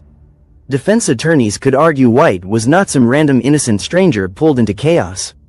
He reportedly had connections to methamphetamine activity and knew the people involved. That matters because defense attorneys often ask jurors difficult questions. Was the witness protecting themselves? Shifting blame? Remembering things clearly? Or saying what prosecutors wanted to hear? Jurors had to wrestle with all of that. Then came Curtis McDavid, whose role in the story almost feels accidental. According to the government's timeline, McDavid and Ricky Howe were not originally part of what was happening in the motel room. They arrived later and, according to court records, initially thought they may have the wrong room after seeing unfamiliar people inside. That detail matters because prosecutors could argue McDavid had no reason to invent himself into a dangerous situation. According to testimony summarized later in appellate opinions, McDavid claimed he was told he was not allowed to leave, witnessed firearms, and emptied his pockets after instructions were allegedly given. Prosecutors likely valued McDavid because he helped reinforce the idea that this was not simply an argument between Agin and White over money. His testimony widened the room. It allegedly showed multiple people experiencing fear and control, but defense attorneys still had room to push back. Memories in stressful situations are messy. Witnesses talk to each other after traumatic events. Stories can unintentionally overlap. Jurors had to decide whether McDavid's recollections strengthened the government's story or simply repeated what others were already saying. Then there was Ricky Howe, another witness prosecutors used to help fill out the motel room timeline. According to the court record, Howe arrived with McDavid and became another alleged witness to what prosecutors described as escalating threats and intimidation.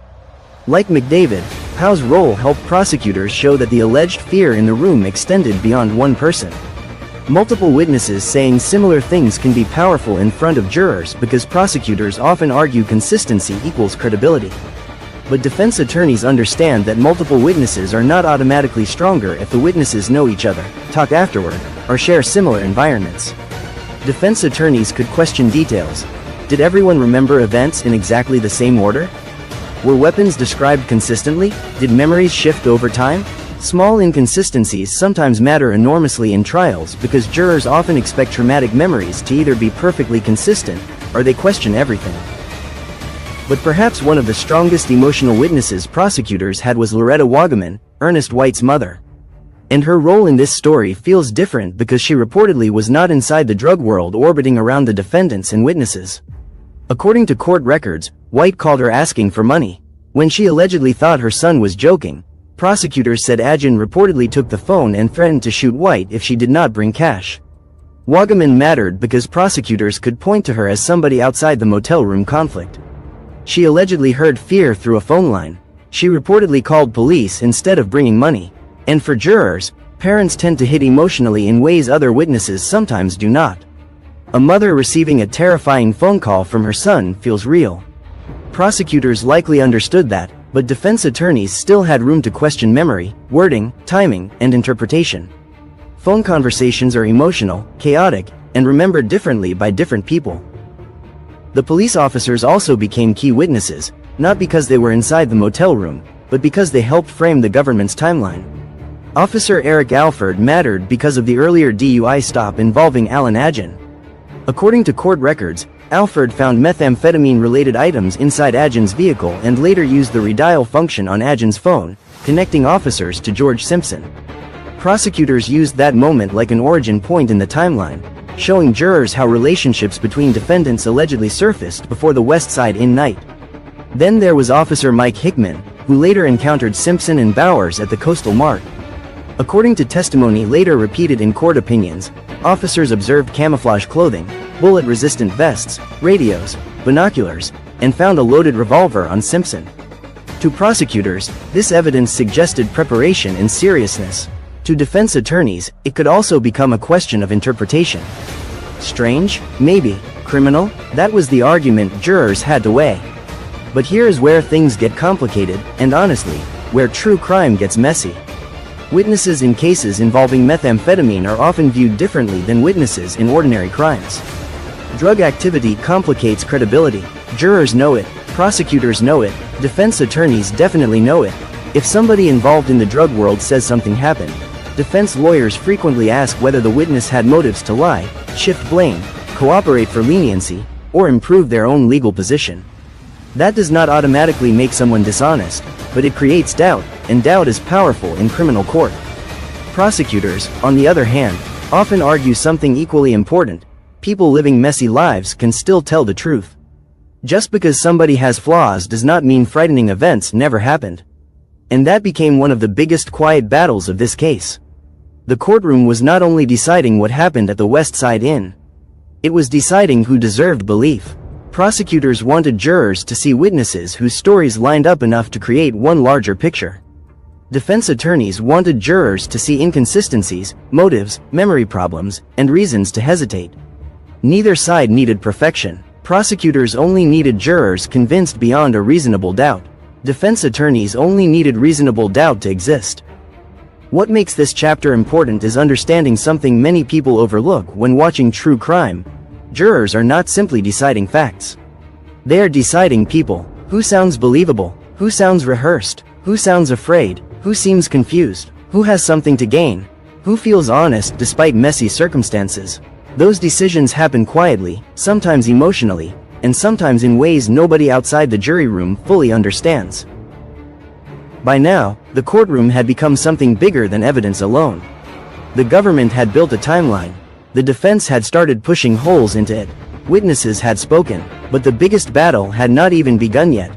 Because once witnesses testified and prosecutors laid out their version of events, the defense finally got its turn to fight back directly. And trust me, the courtroom war was just getting started.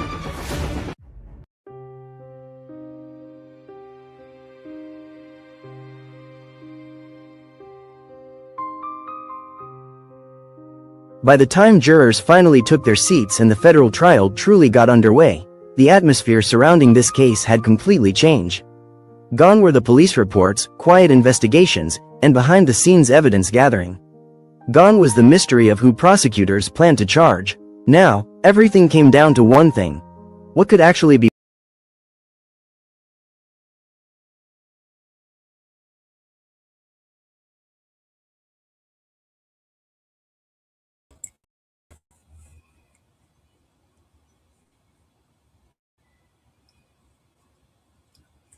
The hackers are back.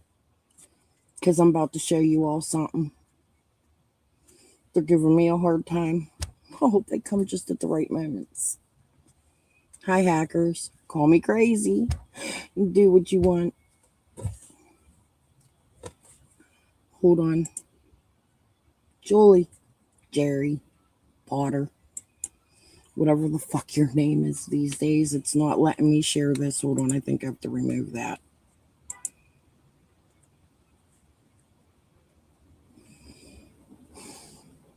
You want to know what a sister is? It's not blood.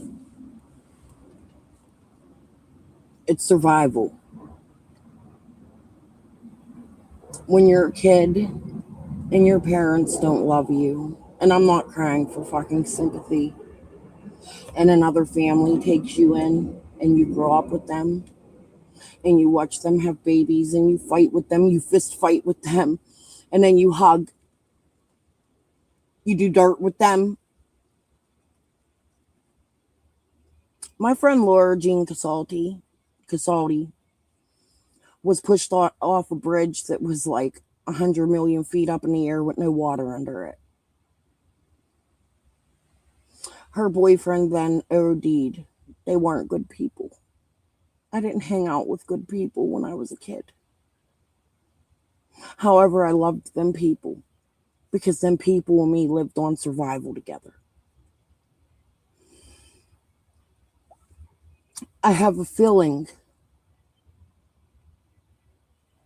Jerry or somebody in my family might know why this happened to my friend.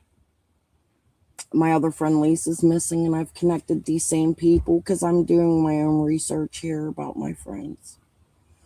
They connect to the same people I've been talking about. It's so hard to make it make sense. You have to really know the people and grow up around them and live around them and watch them and know what they did. You can't hear me, Karen? I was sort of trying to kind of whisper because I don't want my neighbors to hear what I'm saying. But this is my friend Laura. And I'm going to keep it at that. I'm not going to go on with last names. I've done this before. I've done it for 2 fucking years since I've discovered my connections to fucking Rogersville. It's hard when you're being sued and attacked to explain it, and they've made it so much confusion in my head that I can't. But you see, Cecil Potter was unalived by my brother. My brother's a piece of fucking shit. He deserves to burn in fucking hell for unaliving a human. That's like the first fucking commandment. I'm a sinner. I'm going to have to pray tonight for my thoughts today. God may or may not fucking forgive me. I believe in God.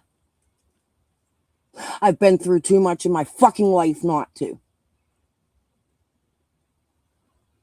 I've lost all my friends to drugs and to these people.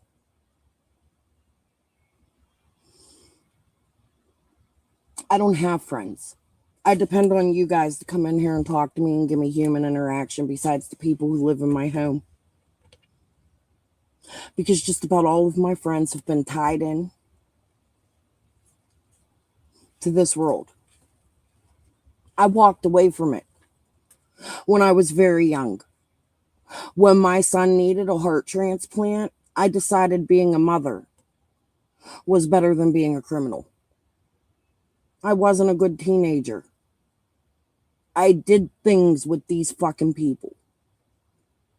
Not bad things like they ended up doing. But the start of it, you know how you're a bad teenager and you do bad things and you're the kid nobody's fucking mom wants you around. You fight all the fucking time. That's what my life was. That's not who I am. That doesn't define me. I moved away from that shit. However, these motherfuckers in Tennessee who have a vendetta against me because of what my brother did or because of what my cousins did, because I'm related on both sides down there. And I also have a friend who had a brother who was unalived in Sullivan County fucking jail. Like, no fucking kidding. I have many connections to that fucking area. I've studied it like the back of my fucking hand. I walk around my neighborhood. Do you have family in Tennessee?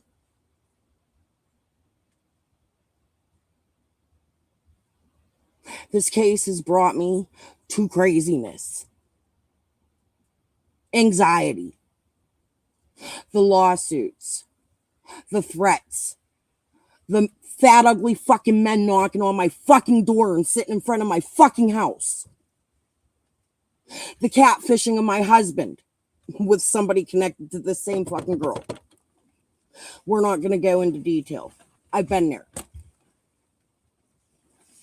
Julie Buford. You and me going to have words. I feel for you if you're Jerry. I am so fucking sorry my brother did what he did to your drug dealing fucking husband. I feel bad for your daughter who had to witness that. However, your husband killed many of my friends. He poisoned my community. And just like I hate the fuck out of my brother, I hate the fuck out of your dead husband. And I don't give no fucks, I'm going to say it. I've held my fucking feelings and tears and words back for years. I sat there and I grieved with you as you sat in trial with my fucking brother. Now you're down there collecting money in a missing kids case with Chase 423? Sitting there next to fucking Robin while you cry, please donate to cracking cases. You better hope I never fucking run into you.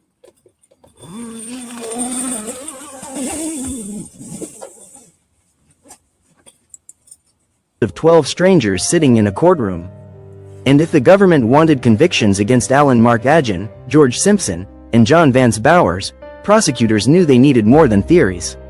They needed people to sit down, swear an oath, and tell jurors what they claimed really happened. This is where the story stopped living in paperwork and started breathing inside a courtroom. Faces mattered, tone mattered, confidence mattered, credibility mattered, because jurors were not simply deciding facts anymore. They were deciding people. One of the most important witnesses in the government's case was Ernest White, because without White, much of the West Side Inn story loses its center. According to later court summaries of the testimony, White told jurors that he had known Alan Agin before the motel room incident and that Agin had previously given him an 8-ball of methamphetamine. Prosecutors used that testimony to build motive, arguing the confrontation at the motel was connected to money allegedly owed over drugs. White testified that after he opened the motel room door, events escalated quickly. According to the court record, White said Agin struck him with a walkie-talkie, displayed a firearm, demanded money, and later forced him to call his mother to ask for help paying the debt. Prosecutors leaned heavily on White because he allegedly witnessed the beginning of everything. He was their timeline starter. But White also represented one of the defense's biggest opportunities. Defense attorneys could challenge his credibility because of his own ties to methamphetamine activity and his relationship to the people involved. Jurors had to decide, was White telling the truth about a terrifying night, or was he somebody trying to shift blame, protect himself, or tell a story shaped by fear and chaos? Then came Curtis McDavid, whose testimony reportedly helped prosecutors reinforce that the alleged fear inside the motel room extended beyond one person. According to the government's timeline, McDavid and Ricky Howe arrived later at the West Side Inn and initially thought they had entered the wrong room once they saw unfamiliar people already there. Court summaries indicate McDavid testified that Adjan told them they were not leaving, that firearms were visible, and that those inside were ordered to empty their pockets. Prosecutors likely valued McDavid because his testimony helped support the idea that this was not simply a personal disagreement between Adjan and White. According to the government, multiple people were allegedly controlled, intimidated, and prevented from leaving. But defense attorneys likely saw McDavid differently. Stress affects memory, fear changes perception. Witnesses who experience traumatic situations do not always remember details the same way over time. Defense lawyers could question whether McDavid's memories aligned perfectly with others, whether stories had been discussed afterward, and whether fear had blurred details. Ricky Howe became another piece of that same puzzle. Like McDavid, Howe reportedly entered the situation unexpectedly and allegedly witnessed portions of what prosecutors described as intimidation, threats, and forced compliance. Prosecutors often rely on overlapping testimony because when multiple witnesses tell similar stories, jurors may view the overall account as stronger. But overlapping testimony can also become vulnerable to attack. Defense attorneys frequently look for inconsistencies between witnesses, small details that do not line up, differences in timing, or contradictions in how events were remembered. Even tiny differences sometimes become major courtroom arguments because jurors are constantly weighing one question: does this feel believable? Prosecutors likely wanted jurors focusing on the bigger picture, multiple witnesses describing fear, weapons, and inability to leave. Defense attorneys likely wanted jurors focusing on uncertainty. Then there was Loretta Wagaman, and emotionally, she may have been one of the most powerful witnesses prosecutors had. According to court records, Wagaman testified about receiving the phone call from her son, Ernest White. Prosecutors argued that White initially called asking for money, but when she thought he was joking, Adjan allegedly took the phone and threatened violence if money was not delivered. This mattered because Wagaman represented something different than many of the other witnesses. She was not described as somebody pulled into methamphetamine activity or part of the same social world surrounding the defendants. She was a mother hearing fear through a phone line. Jurors often connect emotionally to family witnesses because their testimony feels personal and immediate. Prosecutors likely understood that Wagaman helped make the alleged fear at the motel feel real. But defense attorneys still had angles. Emotional phone calls are chaotic. Memory shifts over time. Exact wording can become difficult to remember. Defense attorneys could ask jurors whether fear and emotion change how details were remembered later. The police testimony became incredibly important because officers helped prosecutors build structure around the timeline. Officer Eric Alford reportedly gave testimony tied to the earlier DUI stop involving Alan Adjan. According to the court record, Alford testified about finding methamphetamine-related items inside Adjan's vehicle, including what was later described as methamphetamine, plastic baggies, a scale, and a cell phone. But perhaps most important was Alford's testimony about using the redial function on the phone and reaching George Simpson. Prosecutors likely loved this testimony because it helped establish a documented connection between Adjan and Simpson before the West Side Inn incident. To the government, it showed relationship and possible coordination. But defense attorneys could push back too. Just because somebody answers a phone does not automatically prove criminal conspiracy. Knowing someone is not the same as committing crimes together. That distinction mattered. Then came Officer Mike Hickman, whose testimony may have been some of the strongest police testimony supporting the government's theory. According to court summaries, Hickman testified about meeting Simpson and Bowers at the Coastal Mart after information from Alford. Prosecutors highlighted details that sounded unusual and potentially alarming to jurors: camouflage clothing, bullet-resistant vests, radios, binoculars, and a loaded revolver found on Simpson. Later searches reportedly uncovered additional firearms at Simpson's residence. Prosecutors likely used Hickman's testimony to help argue preparation, coordination, and seriousness. The government's argument was essentially, look at the equipment, look at the timing, look at who showed up together. But defense attorneys still had room to attack interpretation. Strange behavior is not automatically criminal behavior. Owning guns is not automatically illegal. No drugs were reportedly found inside Simpson's home. Again, Jurors had to decide whether this evidence showed criminal coordination, or whether prosecutors were stretching normal suspicion into something larger. One thing that makes this courtroom chapter so fascinating is that there does not appear to have been flashy forensic science or dramatic television-style evidence dominating the trial. No surprise DNA bombshell. No dramatic security footage changing everything. Instead, this case reportedly leaned heavily on human testimony, physical evidence already discussed, timelines, officer observations, firearms, meth-related items, and consistency between witnesses. That matters because cases built heavily on testimony are often emotionally complicated for jurors. Jurors are not simply weighing fingerprints or science. They are deciding whether human beings sound truthful. And this is where the courtroom tension really started rising, because every witness mattered differently depending on who was asking the questions. Prosecutors wanted jurors to hear consistency: White, McDavid, Howe, Wagaman, police officers, all reinforcing different parts of one larger timeline. Defense attorneys wanted jurors hearing something else entirely: messy memories, frightened people, drug involvement, assumptions, and opportunities for misunderstanding. The same testimony could sound convincing during direct examination and suddenly uncertain during cross-examination. One answer could strengthen the government. One hesitation could create doubt. What made this trial so tense was that nobody needed perfection. Prosecutors did not need a flawless story. They only needed jurors convinced beyond a reasonable doubt. Defense attorneys did not have to prove innocence. They only needed jurors uncertain enough to hesitate. And somewhere in the middle sat 12 people trying to decide who sounded honest, who sounded rehearsed, who felt believable, and whether the government had really proven the terrifying picture it painted inside that motel room. By the end of testimony, the jury had heard stories of guns, meth, fear, radios, walkie-talkies, motel rooms, threats, moving vehicles, terrified phone calls, and police investigations. The witnesses had spoken. Prosecutors had laid out their version of reality. Defense attorneys had begun attacking it piece by piece. But the biggest fight was still ahead. Because now, both sides were about to stand up and tell the jury what all of it supposedly meant.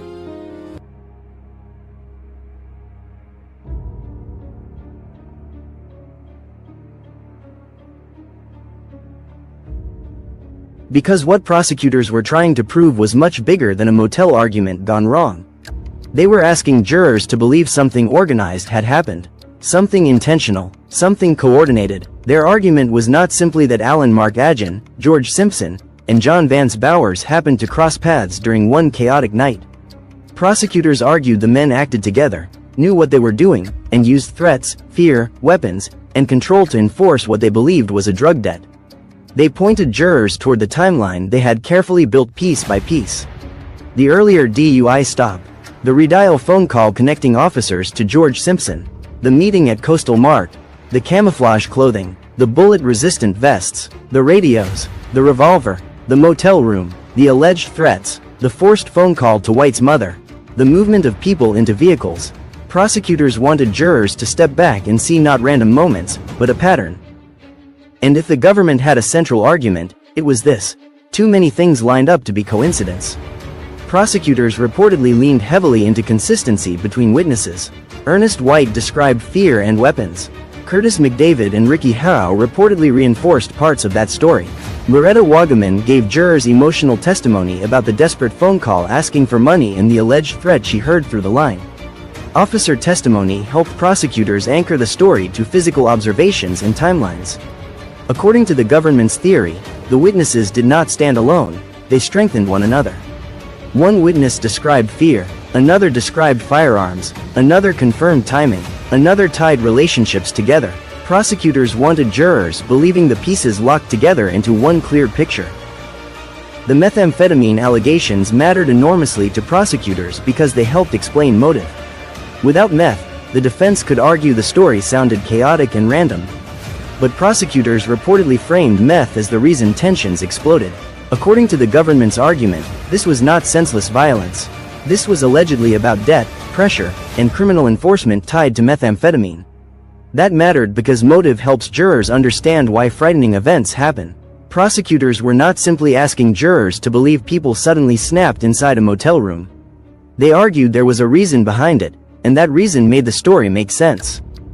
The firearm allegations became another major pillar of the prosecution's case. Prosecutors repeatedly pointed jurors toward the alleged pistol displayed by Agin, the TEC-9 witnesses reportedly connected to Simpson, and the loaded revolver found on Simpson during the earlier Coastal Mart encounter. To prosecutors, guns mattered because guns create fear.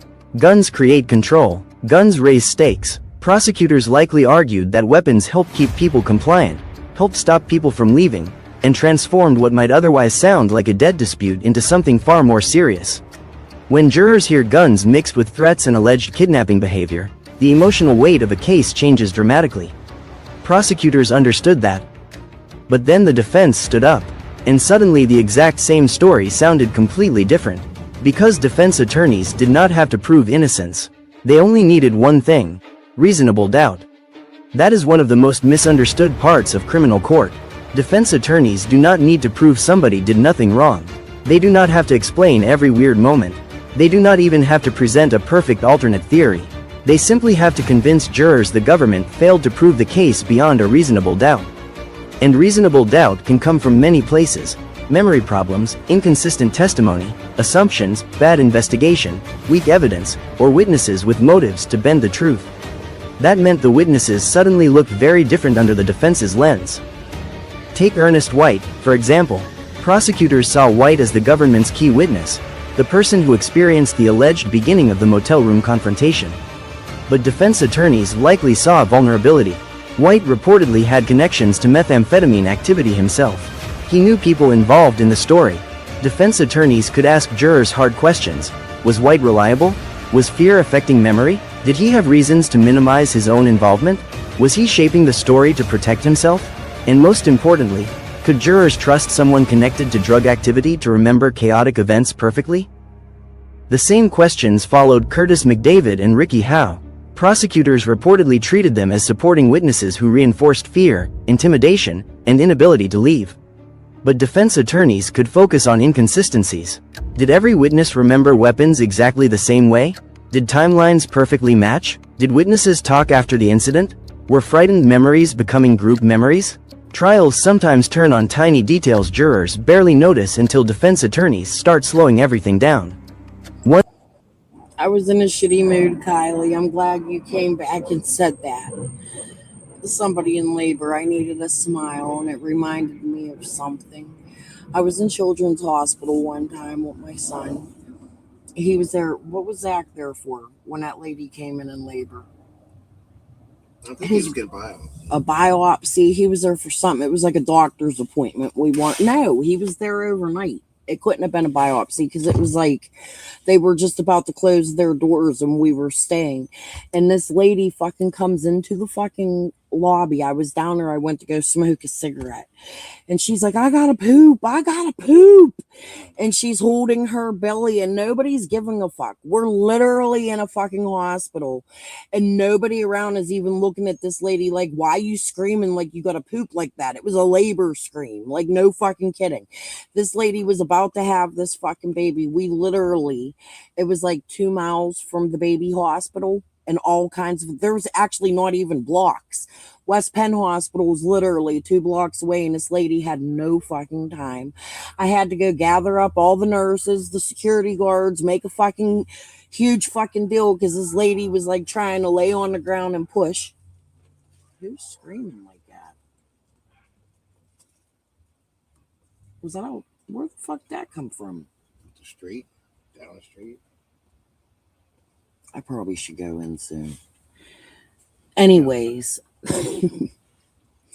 so she comes in and I'm making a big fucking fuss. Finally, they get her. She didn't even have time to get to a hospital. They had to take her into the Children's Hospital labor room.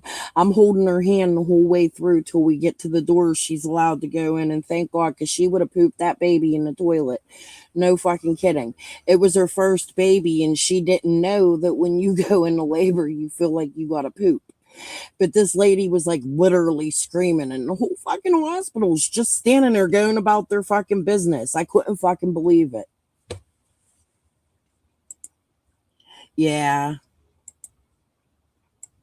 My Zach, the one that had the heart transplant, there was no waiting for him. He was halfway out by the time we got to the hospital. He was my fourth kid. Usually the more kids you have, the easier it gets. So I'll say a prayer for your for your neighbor and her baby. I hope she's okay. That was a good smile. Thank you for that. I needed that. Let's finish this. This only goes to chapter 10. I'm going to have to put chapter 10 on separately, and then I'll take my time rewriting the appeals and the things like that. I know I really haven't even paid attention to it with you or commented much on it, but this case really does go into depth, and if you really do give a shit about Summer, I think it's something that needs to be looked into. Only because Dawn worked with Dudley. Dudley came out here looking squeaky clean. He came out here at that restaurant with Bullhorn Betty and Molly and all of them. And this is his brother. This is his family. He was very upset Dawn didn't pay him. There's the Jason Arnold connection to Dudley. Burn Barrel's gone over it 1,000,000 times. She's even gone over it with Laura on Ziggy's channel. Every time, and I know I attack Ziggy. Like I do see something funny with Fred, but I don't think Fred did it. I think Fred might have been trying to be set up. And I think Ziggy knows that. Maybe Fred went to Ziggy for help. I don't know what the fucking situation is. But what I do know is it's not normal to fucking marry a suspect in a missing child's case who's been questioned 1,000,000 times. And I think Fred's afraid to snitch, so he uses YouTube to snitch. Because the things he says, real quick before I go, the things he says ends up true. Like, the biggest thing for me right now that I found, and I'm not even making a big deal out of it yet because I'm waiting for reaction. I didn't even go over James. Oh my God. Dude, I got so many fucking tabs up here to go over. I just bring shit in because I think of shit while I'm live. We're going to have to do more. But I want to show you guys something. Again, I showed it the other night. I want everybody to fucking see this.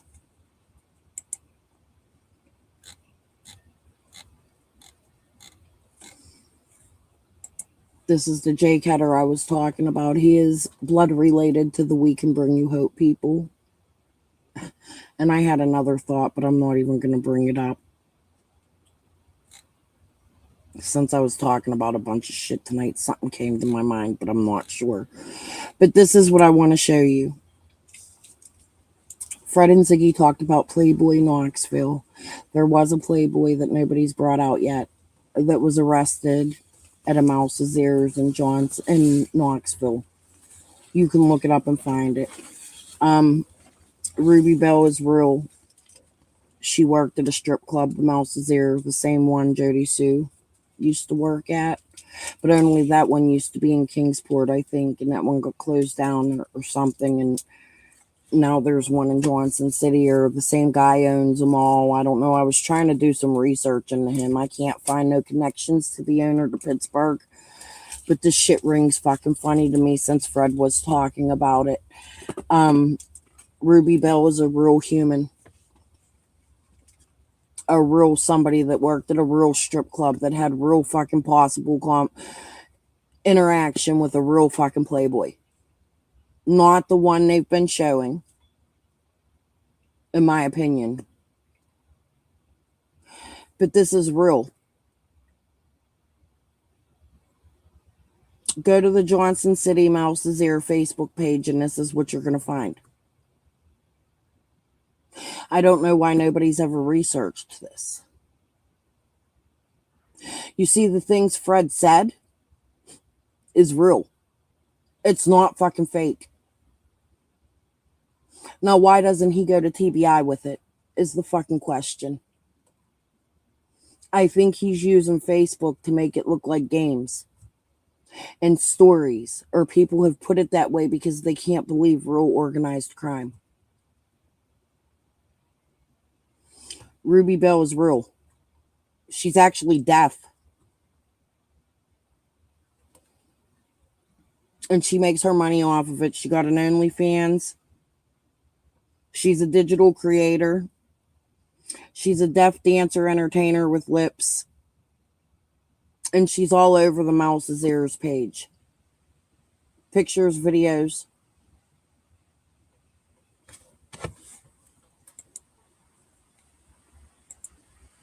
Yes, she's still around.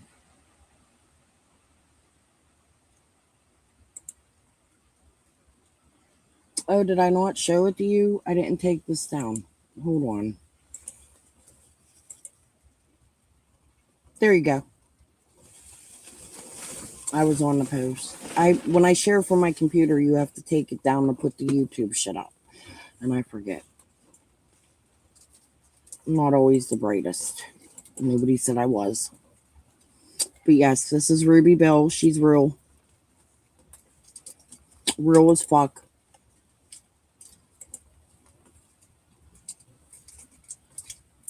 A real stripper. Just not the same Mouse's Ear. However, I have a feeling these strippers travel. That's usually what they do. They get showcased and passed around. Look it up. Especially if there's one business owned by the same people in different cities, different communities. This is also Jody Sue's strip club. Jody would have information she doesn't come out and talk about. I pray she went to TBI with it. It's a very real possibility Jody knows Ruby Bell. But anyways, with that, I've been on for almost 4 hours, and I tried to get off at 2. I was really upset at that point. And I really stand by what I say. You people could call me fucking crazy or whatever. I know what my connections are to Tennessee, and I know who the fuck my family is. And I know who the fuck these people are. Now, I'm not exactly 100% sure about Jerry. But I'm about 99% sure. And if there's a possibility something can be connected up here to down there. And let's not forget 6up's from here too. And Tragedy Pimps Exposed. I told you go in my search bar and put it in. You're going to see exactly what I'm telling you. I bring the receipts. However, for YouTube's sake and lawsuit's sake,